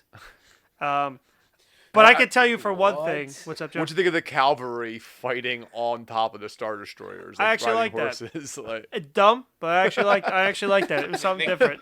The cavalry is the. But we're not going to have ships. all right. What are you riding? I like it as an alternative where it's like, all right, well, they're gonna shoot that ship down. He's like, all right, we're not gonna have ships. I'm They're like, like, okay, jam their ships, which never really came up at all in any of the other movies. And they're like, well, we're riding these fucking animal things. I can live with it. And then the whole everything, I like it. But that cavalry is the group that Finn says the exact same lines as Han Solo does. And yeah. crazy. Can I go back to that situation though? When they go to where the fallen Death Star is. Sure. Why do they crash the fuck out of the Millennium Falcon on Endor? Why do they not just land The it? landing gear's is broken. Is it broken? Yeah. Alright, then I missed that because it's just absolutely. Did you go to the wrecked. bathroom? And I was like, why did they? It was important to the plot. No, I actually didn't take pisses during this movie, but it did take me 3 sittings to finish. Yeah, it. That was Only JJ. because I was falling asleep, not because of the movie. That was J.J. Abrams. He was like, "Oh, the Millennium Falcon was cool in 8. I'll show you." Oh yeah, you liked it before. Watch it without landing. It doesn't fly now. It doesn't land now. There's not much more I care to discuss with this film. Chewie. Chewie's good in it. Chewie's best scene Good. Yeah. is reacting That's a good to, scene. to Leia. Yeah. The best acting of the whole sequel comes from fucking a guy in a suit. That's not true. Disagree. The best acting know, comes dude. from Kylo Ren. Of the third movie. Of the third movie, possibly. Maybe. The best acting comes from Kylo Ren in The At Last the end. Jedi when he screams, "Blast that piece of junk out of the I sky." don't know, man. I got the most emotion out of anyone in these entire sequel. I got from Chewie. I will pull this scene back up, and you were. I would say, regret I those would words. actually say Episode 9 when Rey thinks she blows up the ship, probably the better acting. It's hard to do screaming. Yeah. Without being like Luke screaming in 5 is cringy. Was that super on the nose when the lightning comes out of her and she blows up the I ship? thought it was a little bit much. Is you're like, oh, she must be a Oh, Palpatine. she's a Sith now. Why Got else- it. I guess she's a Palpatine. Why else bring Palpatine back? Exactly. You know what I mean? Just because that was also the thing. Like that's why I probably brought her back. We got to make her somebody. I didn't pick up on that the first time, but now I'm like, that's super on the nose. Mm-hmm. So, yeah, no shit. She's his granddaughter now. She fucking shot lightning out of her fingers. Closing thoughts as we wind down for Rise of Skywalker, because I, for one, am tired of talking about this movie. This movie. I thoroughly enjoyed talking 8. That was what I was most excited I have a new about. appreciation for 8. Yeah, I don't think it's great. Eight's better. It's not a great movie, but but there's parts Not a that I great like. Star Wars movie. Let's There's run through anything from 9 that you want to include. Zuri talking about I have my way out. It's this little chip. Yeah. It fucking hates Poe, and it's like, you know what, you need it. Get out of here. There's no other way you can She's can tight. do this. She's toy. She's toy. Toy. Poe's worst movie, hands down. I don't even have notes on why it's Poe's worst movie. He just isn't Poe anymore. I got bad news, guys. It's yeah. true. Palpatine's back. He's all like Science. He's all doom and gloom. Like, so you go from Poe like surviving whatever the fuck he survived in 7, because we're not really sure, to being Poe who is like willing to do absolutely anything in 8 to be successful and has to learn that lesson, to being Poe in 9 where he's like, we're fucked. I mean, nothing's gonna go our way. We're fucked here. He took over C-3PO's normal role. Yeah. Being the wet He blanket the entire He went time. from the new Han Solo to the new C-3PO. Yeah, he's like, oh, we gotta go to this planet. Oh, we're fucked there. Yeah, I used to do this. We're fucked about this. He's like, oh, the odds of survival are Yeah. fucking 1 million I've to cracked 1. the numbers. Zuri, let me fuck you. Like, Yeah. it's just like this whole thing. Okay, Poe's worst movie. I hate everything with Palpatine in this sequel trilogy. Interesting. Unless he's building you a nice pool in your backyard, because You're he fine. looks like he would be good for that kind of digging. He's good at digging. I just think stop falling back on what you know works. Make a new big bad. Make Kylo the big bad, and it's a much better movie. That's kind of why I don't Also, you understand. completely They could have. blew the big reveal. You could have made that. Honestly, I You're would really upset about It would have this. been better if you didn't put it in the fucking trailer that Palpatine's in the movie. I agree. That could have been an amazing moment. That's a if he huge showed up thing. during the And movie. You That's haven't it, seen yeah. Palpatine Yeah. in Becomes 30 yeah. years. Becomes And you're a just going to be like, huge surprise. hey, by the way, he's in this movie. It was, yeah. Spoiler alert. Joe. This is gonna seem so small potatoes, but a good place to end. Lando's last scene when he's talking to supposedly his daughter. He's such a creep. Right? Like, I got very he wants to fuck this girl So, vibes. the first And time that is his daughter, right? That was like pretty The first heavily time I hinted. saw it, I like got the vibe. I was like, I guess that's his daughter. And then I rewatched it, and I was like, is that his daughter, or is he saying like, hey, let's go travel the galaxy. I'm gonna fuck the shit out of you, and maybe we'll find your parents. That's the He's like, vibe hey, I got. I'm going to take a Cialis and take you into the bloody Which might be the most consistent thing with the rest of the characters. Like, true. out of all the things they deviated from, that's what he would do in that situation. Him and Leia being in this movie just don't feel right. I don't know. But that's it. I guess that's the Rise of Skywalker. That is the sequel trilogy. Or like the fall of Skywalker. Joe, we're not done. Oh. We're not done. We got some more for you. So Got him. every guest we've had on for the sequel trilogy, we've asked them to rank the films. Oh, shit. 1 through 9, include Solo and Rogue One if you would like. He's caught completely off guard, so give us off the top of your head right now. Don't go into the Honestly, notes on your phone. Rogue One is, I think, my favorite film in the entire series. I just really like that one. I rewatched that one the most. I know it's a standalone pretty much, but I think it's a very entertaining film. I think it's well done. Emotionally, the last scene, those battles, I think just resonated me more with any of the other big battles in the series, and the fact that it made other movies better. Yeah. Like, I just thought, like, after talking about all the trouble between 8 and 9, seeing a Star Wars movie not only be good but improve other Star Wars movies, so that was number 1. Empire number 2. I'll probably go. This is a sentimental reason. When I was a kid, I just always liked the Ewoks, so it's Empire. 4, 5, and 6 is tough, right? Yeah. It's hard to pick which one you like the most. Yeah. I do. I'm going probably. So the next one would probably be The Last Jedi. So Rogue One, 5, 6, 8. Yep, and then Really? New Hope, then Force Awakens, then Revenge of the Sith.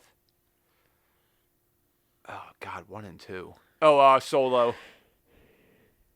I just really hate the prequels. 2, 1, 9. Alrighty. But you know what? I don't think that's fair though. 'Cause I probably very much rewatched disagree with 9 that. before I rewatched 1. But 9 just pisses me off so much. 1 and 9 is probably the I feel bottom. like that's everybody's bottom. But like 9 at least has some action. I feel like 1, 2. I just feel like the prequels are just too much talking. Like I think you said in your podcast they're kids movies, and I get that. But then don't make them about trade agreements and like politics and all. It just seemed like a weird direction. Like either be an adult movie or be a kid movie. So we're gonna do a ranking episode 2. That'll be next, and that'll end our Star Wars. But Joe, thank you for being on the podcast. It was a pleasure to have you back for our longest podcast ever. Yeah. We really appreciate What's the official runtime? We're at 250 right now. Jesus Christ. We knew it was going to be though. That's we literally had to reschedule this because we knew that if it was a little bit later, it was going to go. So I would have been late to work. And I told Joe last week, "Hey, be ready. It's going to be a long one." So where can we find you for your Quizzo? We're at Curran's on Tuesdays at 8 o'clock, and then once a month. 7 o'clock. Good call. Thank you. I got you. And then once a month at the Chamonix Brewery, and we're gonna do a themed quiz. Maybe we'll do Star Wars next month since we just talked a million times about it. Yeah. All right, guys. Don't give me that look. With that, we will. I am a cheater. With that, we will end. And you rebel scum, remember to rate, like, and subscribe on all social media platforms and podcast platforms so you never miss an episode. We will be coming to you with our ranking, and then we're going to have a Snyder Cut episode at some point. But thank you for listening, and may the Force be with you. When it's over, that's the time I fall in love again. And when it's over, that's the time you're in my heart again. And when you go, I know it never ends, never ends. All the things that I used to say, all the words that got in the way, all the things that I used to know have gone out the window. All the things that she used to bring, all the songs that she used to sing, all her favorite TV shows have gone out the window. Missing you, I never knew how much you loved me. I'm missing you, I never knew how much you meant to me. I need you. And when you go, I know it never ends, never ends. All the things that I used to say, all the words that got in the way, all the things that I used to know have gone out the window. All the things that she used to bring, all the songs that she used to sing, all her favorite TV shows have gone out the window. You never said you were pretending. I'm wishing you feel the same and just come back to me. I need you. And when you go, I know it never ends, never ends. When it's over, can I still come over?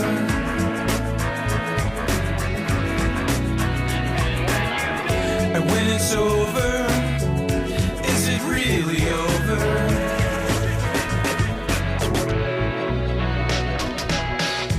When it's over, that's the time I fall in love again.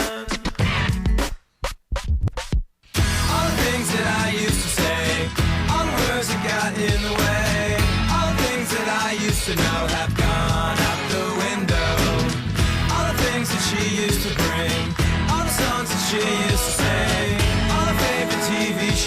have gone.